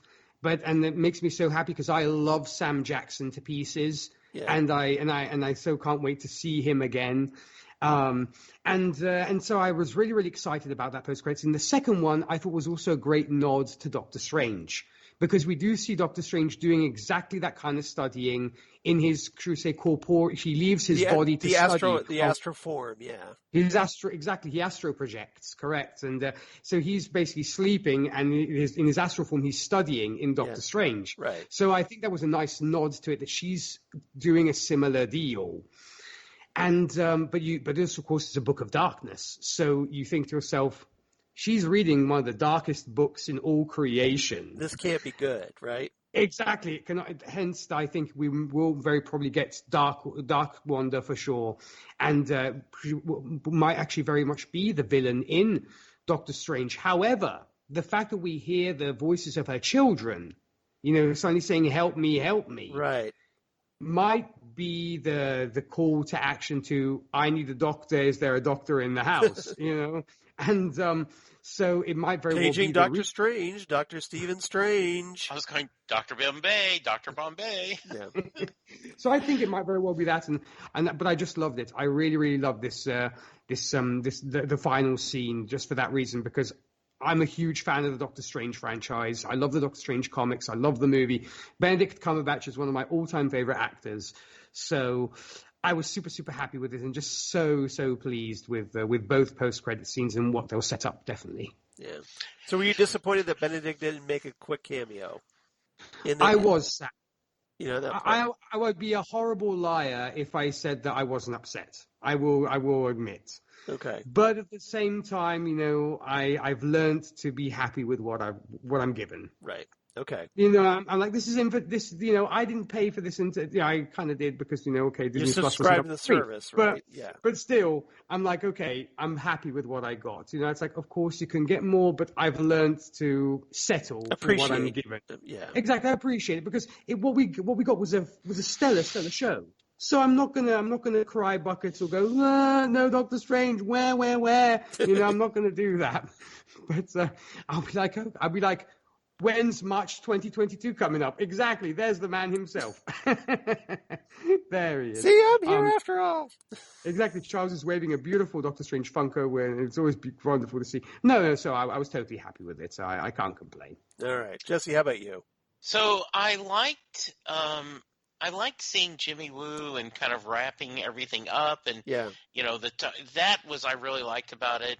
The whole idea of I was expecting more, like I was expecting something to be in the movie theater and not just see her turn into a scroll and kind of laugh. So I was a little disappointed with that. I was wanting something more. What were you wanting? Do you know? I don't know, but I'm thinking, okay. I'm thinking. I don't know what it was, but I wanted more of it. Yeah. Yeah, like I wanted to see Nick Fury, or I wanted to see something meatier. A little meatier. Now, the Wanda scene I adored. And I have a theory that's probably totally wrong, but it's optimistic in me. Okay. Is by using her astral self, therefore she's not going to be swayed by the darkness.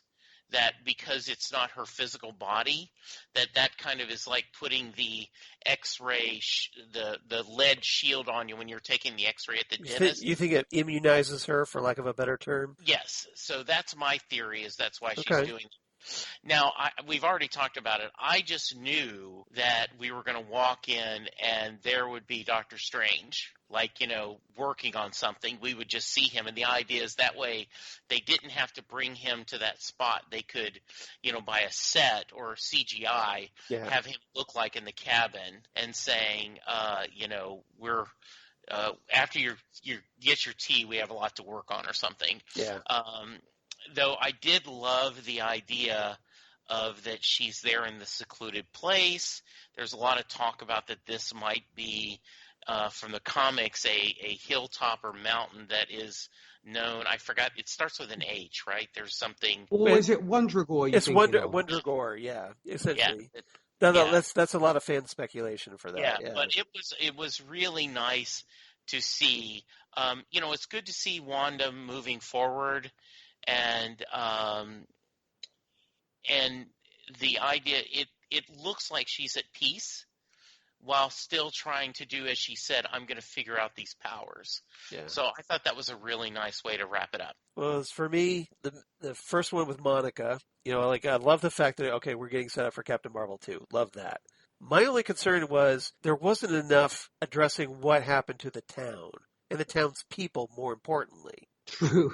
Because think about it. So Wanda has severely traumatized all these townspeople, not to mention their kids who apparently were locked up in bedrooms or something, unable to even be held by their parents. Yeah, I think they're all asleep, right? I assume that Wanda had them asleep. But see, that's just it. We have to assume there's no explanation for what happens. So, there wasn't a specific moment in this that was like, oh, Wanda just does something magical and erases their traumatic memories of this event. As far as we know, they've still got to deal with this. all Yeah, the major damage major. control. This is like she majorly effed these people up in the head, and just Monica is kind of this left going, okay, well, see you later, bye, and no accountability for it. If this gets to Thunderbolt Ross, he's going to be furious. Well, and I think Nick that's really well furious. said. One of the things I loved, Emma Caulfield, Yeah. right, the saying, "Hey, I've got a daughter. Maybe she could be friends with your boys." Yeah, if you if like you that, like that storyline, yeah. or she could be the school bully. Just anything that would get her active in the story, right? That, something where she could hold her daughter again. Yes. Mm-hmm. So all these people, like we were talking about when Vision goes, like during the Halloween episode, goes around town, and you see like the woman that was crying because she's stuck in this loop, and just the psychological trauma of this. I feel that's one thing that kind of frustrated me with this final episode is that it's left unaddressed. Because we wanted this really sappy ending with where Wanda gets her acceptance, and then just kind of gets to fly off to wherever, and just there's no accountability for that. Like, you caused all this damage. Well, what happens to you as a result? Unless it gets addressed later on, like they did in Civil War. Hopefully, but maybe like with the Sokovia treaties and all that, like you're talking about. I think maybe we'll find out some whatever ramifications happen out of this. But it just kind of something I felt was unaddressed and needed to be at least partially addressed. I did not catch that, though I think that's a very valid and I think you could have, as she was flying out, kind of done a scene of the town with not necessarily red, but like blue or something, like a wave of power, and then show someone like acting a little more normal, right? Yeah. Mm-hmm. Or like you get to see the parents being reunited with their kids, hugging, what have you, and we didn't get that. The second scene, the bonus post-credit scene, unfortunately, unlike Jesse, I take a rather more, I don't want to say negative view, I want to say experienced view, being a Marvel Comics fan. So essentially, what I see is Wanda as the Scarlet Witch now, because you notice we got to see her astral form was in the Scarlet Witch form, sucking up all this knowledge from the Darkhold. And it's this really dark, evil book. It's essentially like the progenitor of the Necronomicon. So it's a really bad book to be drawing from. And Wanda is just soaking everything up like a sponge, apparently. So, which doesn't really bode well for her mental state going forward. And because we did hear the voices of Billy and Tommy, presumably she wants to absorb all this dark knowledge as a way to bring her kids back. And I think that maybe this will be the setup that will ultimately lead to like a teenage version, at least, of Tommy and Billy being introduced as the Young Avengers, Wiccan, and Speed down the road. Good point. Yeah. So we'll see. Anything else about this episode? I know we talked a lot about it. Last two things, Charles. When it came to damage control, it made me think, I wonder whether we could have seen a scene like a la X-Files where you see people in hazmat suits going around the town. Damage control. Marvel actually has this unit called damage control that comes in. Damage control, exactly. Yeah. And secondly, Cabin in the Woods, Sam Raimi, and The Dark Book. Need I say more? Yeah. Yes. Yeah, that would be good. So if you're an Evil Dead fan or Army of Darkness fan, since he's directing the Multiverse of Madness, they're giving him already the setup for Evil Dead. The Isolated Cabin in the Woods, The Dark Book. There you go. All we need is Bruce Campbell, and we got it. It's there, right? Yep, and he's been in Marvel movies before, so Yeah, he was the wrestling announcer in Spider-Man, the first Spider-Man movie. And also the usher in the second one, Yes, he was. So I would be very surprised if we don't get Bruce Campbell again in Doctor Strange. Oh, if Sam Raimi, that's always his lucky says charm. Campbell. That is his lucky charm, yes. It's like Greg Grunberg for J.J. Abrams. You know he's going to be there. Correct. Right. All right. So if there's nothing else, favorite quotes. Any favorite quotes we want to share? So I have the two sentimental ones. Okay, go ahead, Jess. That Vision, we have said goodbye to each other before, so it stands to reason. And Wanda says, we will say hello again. Right. And then Wanda, a family is forever. We could never truly leave each other, even if we tried. No. Yeah, I loved both of those. You forgot the final part of that, where she says, boys, thanks for choosing me to be your mom. Well said. Yes, absolutely. That's the real heartbreaker. That is the heartbreaker. Well said. All right. Nick, any quotes you want to share? Okay, well, I mean, you guys did mention Darcy, and she does get the one line which is really, really cool, where she crashes into the thing and is like, "Have fun in prison." Yes. I thought that was hilarious. If it wasn't on Disney, she would have dropped a mother effer right after that. Yes, she would have. Yes, she should have. Anyway. It would definitely not surprise me. And then Agatha to Wanda, I thought was kind of an interesting one, where it's like, "Oh, this is awkward." Yeah. Party? Who are you going to choose, Wanda? That was funny. That was funny. I like that. I agree with that. Quotes of her that I liked really quickly was Agatha at the very beginning of the episode saying, "I take power from the undeserving. It's kind of my thing." And also Tyler Hayward to Jimmy Woo, which I thought was a pretty good line, where he says, "You could have been a part of that victory, Jimmy, if only you had had a little more vision." Nice. And lastly, Vision to White Vision, where the Vision says, "I'm not the true Vision, only a conditional vision." And the White Vision replies, "I request elaboration."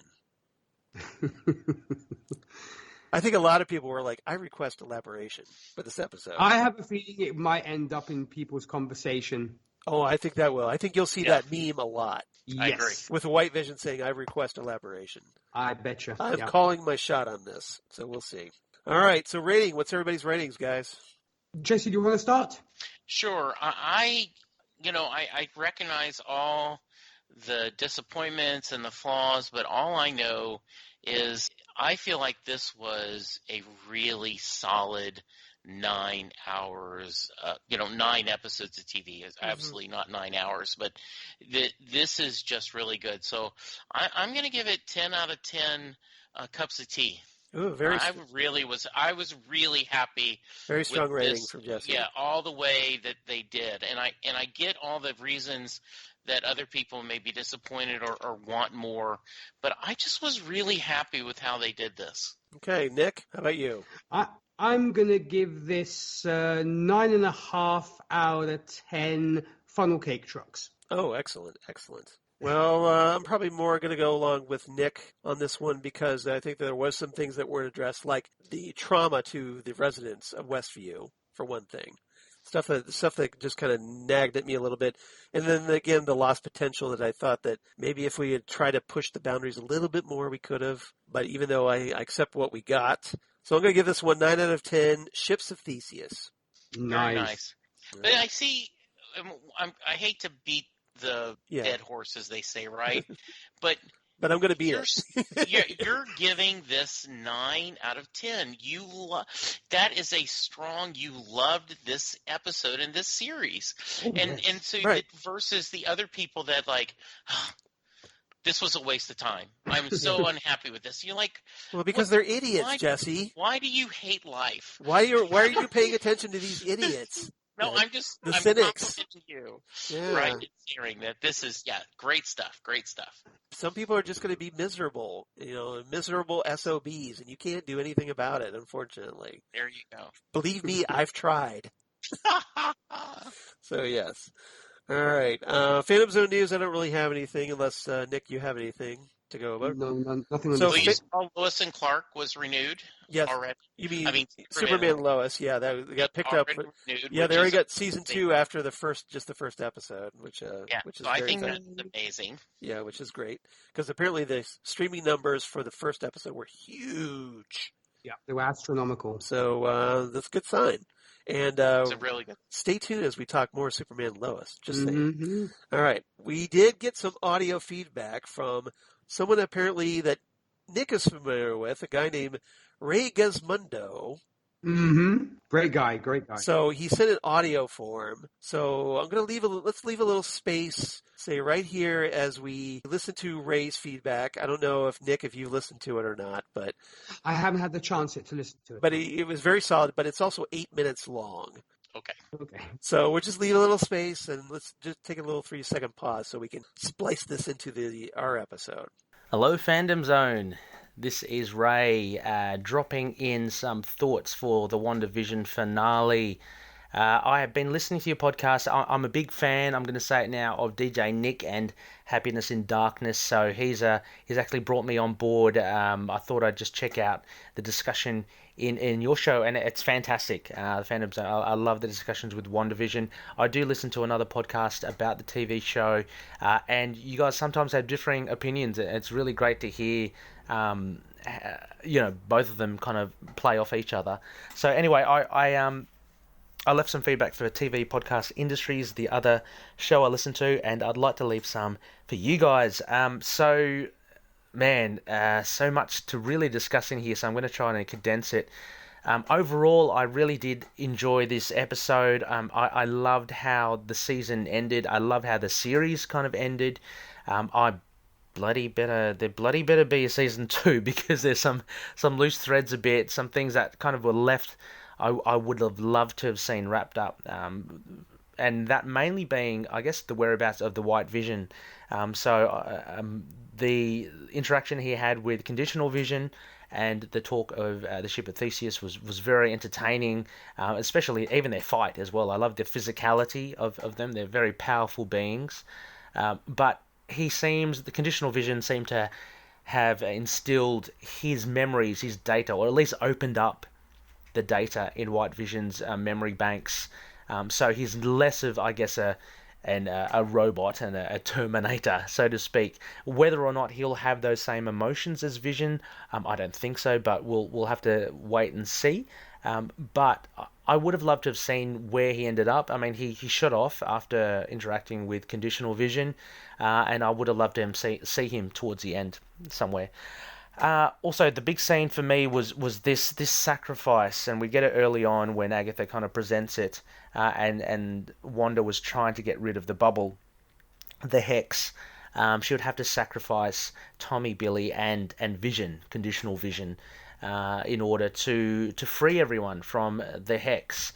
It's a great thing, I think, to set up, and especially since this being the last stage, I guess the grieving process and acceptance. It made it all the more poignant when Vision and Wanda put Tommy and Billy to bed. Very sad. It was quite an emotional moment there. I thought it was very well done, very well acted from Wanda, from Elizabeth Olsen and Paul Bettany. Just fantastic stuff there. Also, as well, the farewell with Vision. Who knows what he'll be next? A memory made real. We'll see him again, perhaps, in the White Vision. Again, I don't think he'll have the emotion that this Vision has, but he'll live on, at least in physical form and in memory form in that Vision. So yeah, really sad. It kind of really wraps up, and it's summarized the Vision's arc in all of the MCU, which was really cool. So very big moment there for me. I thought it was a very impactful moment. The fighting was fantastic. I mean, I love the fact that Agatha was sucking in, drawing in the power, the chaos magic from Wanda, and I loved the way that Wanda kind of in the end defeated Agatha by turning against her, the magic that she learned of the runes. So that was really cool. I thought that she was going to do something along the lines of the Ang Lee Hulk, and she was just going to give too much of the chaos magic to Agatha, and I thought Agatha was just going to be overwhelmed, similar to Nick Nolte's Absorbing Man with Eric Bana's Hulk. I thought that was the case, but I'm glad that I was mistaken. I'm glad that I was surprised, and a nice little clever touch with the runes. Monica's powers was really great to see the kids as well, kind of use their powers too, was cool. Very sad to see them go. Maybe we'll see them again, I don't know. But yeah, also I guess one of the immediate inconsistencies, but kind of justify it with headcanon was the punishment for Agatha. So Wanda converted her to stay in character as a nosy neighbour. But Eve and I, my partner, while we were both watching, were wondering, hang on, but she's kind of reverted everything back in Westview. I guess in this instance, she's kind of just kept that spell for Agatha, and so she's going to live her days as some kooky, crazy, nosy neighbour acting like she's from the 50s in a very modern world. I guess that's how that's going to happen. That's going to play out. Finally, just the end credit scenes. We got 2 of them, which was fantastic. Both of them, unfortunately, didn't pay off for me what I was hoping to see. I was really hoping to see Doctor Strange. I'm sure you guys were as well. He was even mentioned here. I love how the Scarlet Witch is even more powerful than the Sorcerer Supreme. I mean, she's full-on kick-ass. But I would have loved to see Benedict Cumberbatch just, make an appearance, say what's going on, what's all this magic, what's happening. But we didn't get to see that. The first end credits scene was cool in a way, but mind you, let it be known that my partner who watched it has been watching the series with me and is not a comic book fan. These end credit scenes meant nothing to her, so unfortunately no payoff for my partner, and a little payoff for me, because we see the scroll and a mention of, I'm assuming it's either Talos or Nick Fury, he wants to see you. So I'm assuming Monica gets to go to space, and she's somehow linked with Captain Marvel 2, which I can't wait. I mean, they don't have the best relationship at the moment, as alluded to in the earlier episode. She's not the happiest. She's not the happiest with Carol, but that's stuff for some meaty drama. The second end credit scene, it kind of baffled me a bit. Again, it was like, there's got to be a second one, and there's got to be Doctor Strange. He wasn't there again, so I was a little deflated again. It was kind of a bit of a nothing one for me. So we see Wanda astrally project herself, similar to Doctor Strange, poring over the dark hold, kind of learning her magic, learning her craft, and seemingly trying to, or having memories of her sons, Tommy and Billy, and I'm assuming she's working on something to find a way to bring them back. This would, if anything, have some sort of lead into the multiverse, I guess. Maybe she does find that in the dark hole. She finds out how to traverse multiverses, and that's how we get the bleed into to Doctor Strange too. But for me, it was I would have wanted something at the end credit scene, like something even more punchy. But any end credit scene I'll take. But it wasn't what I was expecting, and I guess it was just a lead in to Doctor Strange 2. So anyway, I can't wait to hear you guys, Jesse, Charlie, and Nick, what you have to say. It's been fun listening to you talk about WandaVision, and I'm glad I can actually send something over to you, and hopefully it will be of some worth. Anyway, keep at it. We've only got then a week now until Falcon and Winter Soldier, so different brand of series. I'm getting pumped for it as well, but I'm kind of already getting nostalgic and kind of missing WandaVision already, so so I might have to rewatch it again because it was so good. I really did enjoy it. I'd give this my favourite episode of the season was the second last one. I know you guys, you gave it high ratings, but you weren't too hot over it. I was just red hot over that one. I'd give that one a 10 out of 10. I'd give this one a 8.5 to 9. I think it was still very good. It's just a bit annoying to leave those things hanging, but hey, I mean, that's storytelling. They can't fix up everything, and if we're looking at seasons and movies to explain stuff, well, there you go. So so high rating from me. Anyway, I'll catch you later. Wasn't that a great feedback, everybody? I loved it. Thank you. I appreciate that. Yes. Ray, you rock. And I actually have to say, though, I had Ray on my podcast a few times. He's a fantastic chap. A great Aussie from the land of Oz, of course, and just a really, really super guy. And I love his enthusiasm. I know he's been listening quite religiously to the Fandom Zone. So big shout out to my buddy Ray. Yeah, he said some very nice things about us. So I want to say thank you, Ray. Glad you're listening. Really appreciate you listening. And glad you've been enjoying our WandaVision discussions. Absolutely. Thank you so much. Hopefully you'll stick around as we talk other shows. And we are indeed going to be talking The Falcon and the Winter Soldier, so you definitely want to stay tuned for that. Now, we also did get some feedback from our usual 3 people writing in. So, Nick, are you able to help me out on this one? Yes, indeed. If you want to take Holly and I'll take David K. Proctor. That sounds good. Let's go with that. Okay, so Holly Mack writes in, Holly from Wisconsin writing in. Hey, Charles, Jesse, and Nick. Hi, Holly. Hey, Holly. Love hearing from you. Man, what a wrap-up.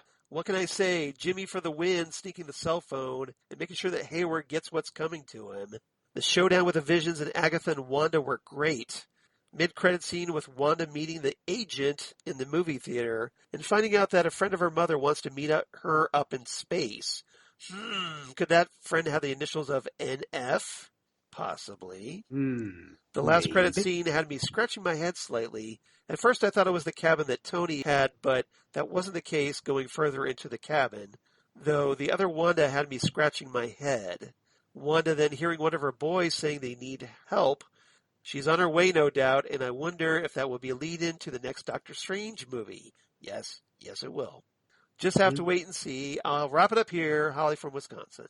Thank you, Holly. Thank you, Holly. Thank you, Holly. Yeah, Holly's been great, obviously. She stuck with us the entire season. We discussed WandaVision, and we really appreciate her as well. So Definitely. Big thank you to her, and big shout out to the Five-ish Fangirls. Yes, exactly. We love the Five-ish Fangirls, don't we? Yes. Absolutely. So you want to read Dave Proctor's? Yes, indeed. So Dave starts with all in caps, "Oh my goodness!" Yes. Exclamation mark. This episode was great.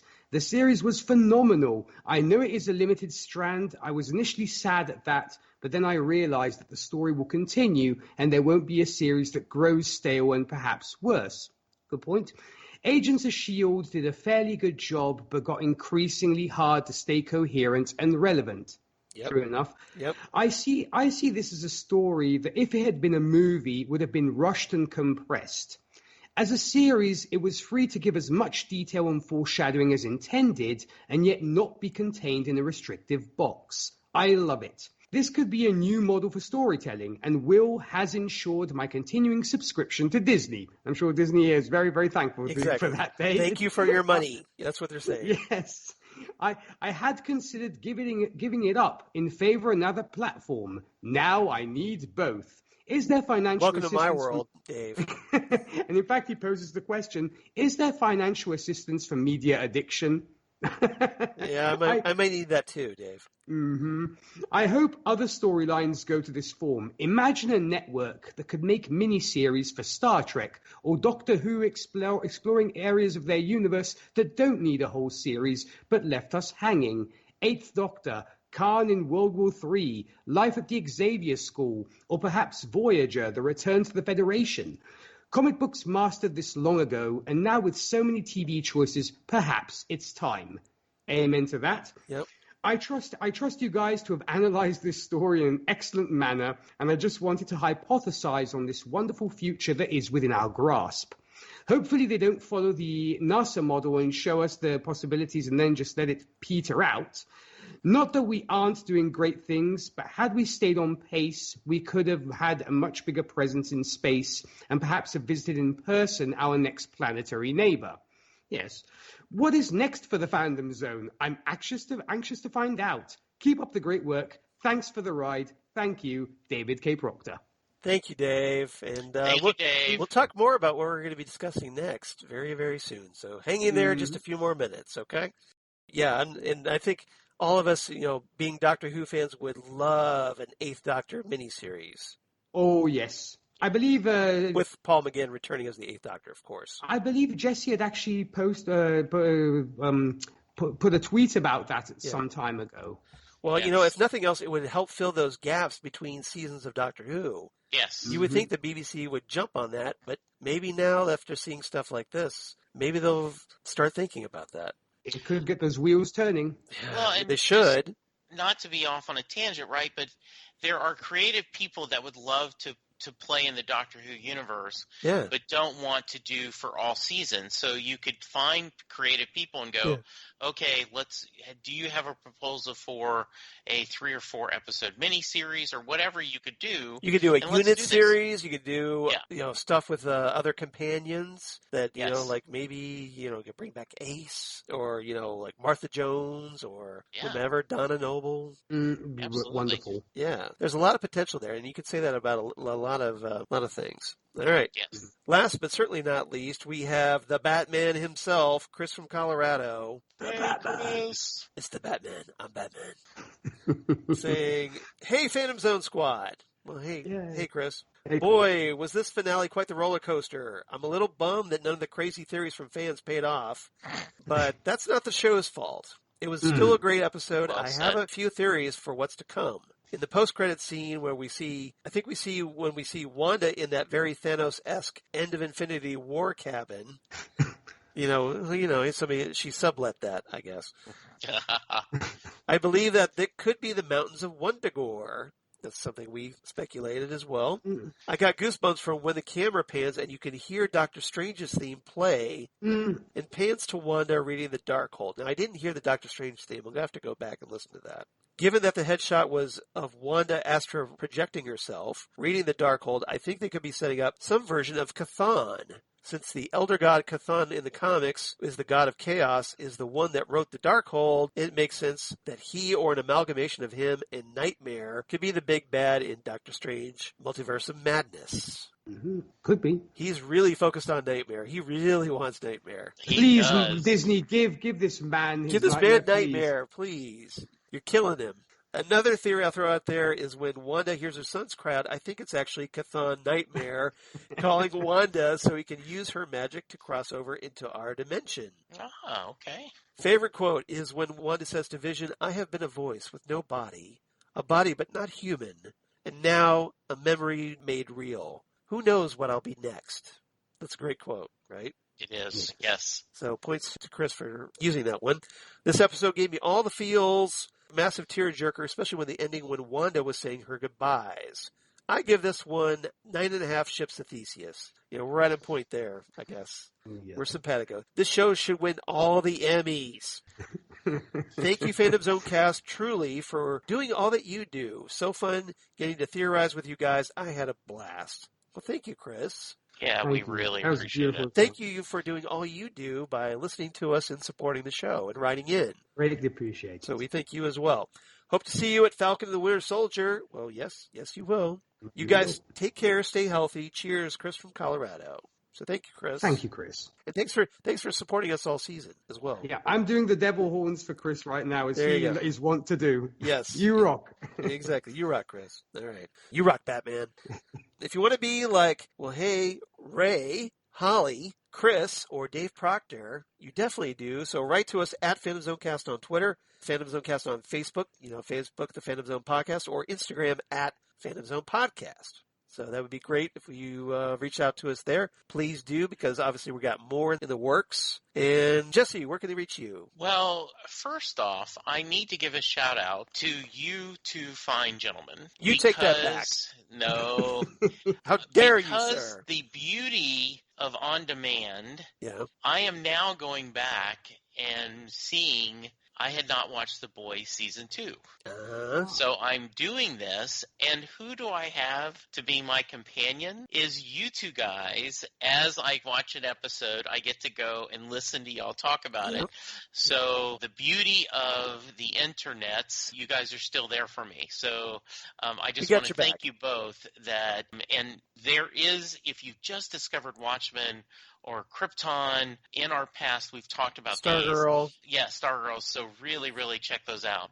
Charles and we'll talk in a few minutes about Next Stop Everywhere, the Doctor Who podcast that he and I have been doing for a long time. 7 years. That is a joy for us. I do the How Many podcast, the only podcast on the internet that counts. With our buddies for the Southgate Media. I have Bob, Scott, Jr., and Gary and E, where we take a pop culture topic and debate it and kind of go over it. So that's there. And then Set Lusting Bruce, where I talk to fans of Bruce Springsteen's music from all over the world. This March is Friendship Month, so I have a whole set of episodes where people that have bonded, similar to like Charles and I over Titans comics, and Nick and I through Doctor Who and other podcasts. Well, these are all people that have bonded through Bruce Springsteen music, and they're sharing their story. It's been a lot of fun, and I hope you guys will check that out. I'm on Twitter at Jesse Jackson DFW. You can find Jesse Jackson on Instagram and Facebook, but mostly I'm on Twitter. Nick, don't you do a couple of shows? Yes. Did I give you enough time this time to drink? He's adorable. Yes, you did. Funny you should mention that, Jesse. Well, first off, when it comes to me, if country music is your speed, I do host the Whiskey and Cigarettes show where we play today's country, traditional country, and everything else in between. If you'd like more information about that and where to tune in, you can visit our website. That's whiskeyandcigarettesshow.com. Podcast-wise, if superhero movies are your speed, I do host Happiness and Darkness, a superhero movie podcast, where we're discussing all the movies from all the major publishing houses, be it Marvel, DC, Dark Horse, Image, and more. If you'd like to join us on there, you can discuss your favorite superhero movie. You can send us an email, happinessanddarknesshow@gmail.com. We're on Facebook, Twitter, and the Instagram. Also, a gold standard, the Oscars podcast, where with the lovely ladies that answer the names of Rachel Friend and Zan Sprouse, we're reviewing all the films that won the Oscar for Best Picture from 1927's Wings to the present day. And of course, folks, if you'd like to join us on there, discuss your favorite Best Picture, you can email us at goldstandardoscars@gmail.com. Next month, God willing, we should be having both Jesse and Charles for 2 different episodes. So it's definitely going to be some great fun for sure. And so definitely check Gold Standard the Oscars podcast out as well. And what about you, Charles? Well, Nick, as for me, of course, at Charles Skaggs on Twitter, at Charles Skaggs on Instagram, or Facebook, Charles Skaggs in Hilliard, Ohio, and my blog of geeky things. Damn good coffee. And hot. Damn good coffee and hot. We're talking about all the stuff we talk about here in the Phantom Zone. So comic book news, sci-fi news, all my other podcasts for Southgate Media, including the aforementioned Next Stop Everywhere, the Doctor Who podcast, where we're going to be discussing this week, we're going to be discussing The Impossible Planet / The Satan Pit from the 10th Doctor David Tennant era with Hannah Scarappa. And then next week, some DJ Nick guy comes to join us to discuss Daleks, Invasion Earth 2150 AD. With a legendary Peter Cushing. With a Peter Cushing, yes, Grand Moff Tarkin himself from Star Wars as the Doctor, or at least they call him Doctor Who for some reason in the movie. So that'll be coming up soon. Then Ghost with the Twin Peaks podcast, they do with Zan Sprouse, where we talk all things Twin Peaks, David Lynch. And we just finished talking The Straight Story, the G-rated David Lynch film that was released by Disney Studios, of all studios. And that was interesting. And then this coming week, we're going to discuss On the Air, the pilot episode of that. That was directed by David Lynch for the very, very, very short-lived ABC TV series that lasted all of 3 episodes. So some great Twin Peaks actors in that. Definitely in our wheelhouse, and I hope everybody comes to check that out. And then last but certainly not least, Drunk Cinema, where Zan Sprouse and I, we enjoy adult beverages, adult conversation. We watch a lot of movies that we both really, really enjoy. Have a ball doing it. We just finished over this past weekend. We discussed for episode 007, we discussed Goldfinger, the 1964 James Bond classic, starring, of course, Sean Connery as James Bond. So if you're a Bond fan, you definitely want to check that out. And then coming up next is going to be very interesting, as Zan and I are going to go all the way back, way back to the 1950s to discuss Forbidden Planet. Ooh. Very nice. A 50s science fiction classic, which features Leslie Nielsen, a very young Leslie Nielsen, like 3 decades before the Naked Gun Leslie Nielsen, or Airplane for that matter. So this should be very interesting, needless to say. So we're kind of getting our 50s sci-fi on. So of course there will be lots of kind of Mystery Science Theater 3000-like references, I'm sure. So stay tuned for that. Guys, this has been a ball. I've really enjoyed talking this with you. And coming up next, Episode 209, as we're leaving the Marvel Cinematic Universe and we're going to the Arrowverse. We're doing our own multiverse here as we jump over to discuss the first 3 episodes of Superman and Lois. Yay. So we're going to be turning this into a 1-week only event right before we discuss The Falcon and the Winter Soldier. So we're going to spend like a half an hour. This is what my plan is. Do a half an hour discussing the pilot, a half an hour discussing Heritage, the 2nd episode, and a half hour discussing the third episode, which I haven't even seen yet, The Perks of Being a Wallflower. Okay. And yeah, I'm really looking forward to this because I do think that, DC is my jam, and I want to spend a lot of time talking about the casting of Superman and Lois and Tyler Hoechlin how these and Elizabeth characters, Tulloch, how they compare to the past, and I just, spoilers, I really enjoyed these first two episodes. Oh, same here. I just think they're really, and there's a lot of things to talk about. So, yeah, I'm really looking forward to next week. Yeah, this will be a very good discussion because those first two episodes so far have been very, very strong in my opinion. I agree. Agreed. Yes. So, guys, any final thoughts before we sign off? I just wanted to echo what Jesse said earlier on. An email that I once sent to you guys kind of introduced me to the two of you, and then it's crazy to think that now I'm here, talking to, sharing and podcasting with two wonderful folks that I'd listened to for so long. It's kind of and now you're regretting it totally, right? I am. Yes, I'm actually having to pay for therapy, but Yes. those are the breaks. But I'll bill you my therapy. I'll There send you you guys go. my therapy. Please do. But no, I'm just incredibly thankful. It's kind of like I feel a little bit like Ripper Owens when he joined Judas Priest. So it's I feel really comfortable about that. So yeah. Well, I think of you as Niels Lofgren joining the E Street Band. So, yeah. You're brilliant in a solo career and brought in. All I'm going to say is, and I don't want to be ugly, but to everyone who were unhappy with this series to begin with, to quote the boss, have a little faith. There's magic in the night, or at least in Marvel Universe. This has been a great ride, and I just have enjoyed. I've enjoyed watching it, and even more so knowing that on Sunday afternoons I'm going to get to sit down with the two of you and discuss it has been a lot of fun. And I don't know if you guys remember, but I had told you at the beginning, okay, I'm not doing any speculation on this. I'm just going to watch. Boy, We that totally didn't last torpedoed long, that, did didn't it? We did. Out the window. Woo! Yeah. So, yeah, thank you, Our Charles. plan worked perfectly. This was really, really a lot of fun, and and I'm excited, and I love the perspective as you guys being so heavy into the Marvel Universe. Things I didn't understand, you guys expanded, thinking a different way, and this has been a blast. So thank you both so much. Well, thank you, Jesse. And so now we get to turn the tables a little bit because now you get to embrace your DC knowledge a little bit. Although yours is pre-1985, so we'll see how it goes. But yes, exactly. Yeah. Yes. Hey, Jesse gets to get his DC groove on, which is always good. Exactly. So, guys, this has been a lot of fun. So, everybody, come on back. Episode 209, the first 3 episodes of Superman and Lois. If you haven't seen them, go check them out, and then come on back as we discuss all 3 of those episodes right here on the Phantom Zone podcast. Goodbye, everybody. Joe. Goodbye.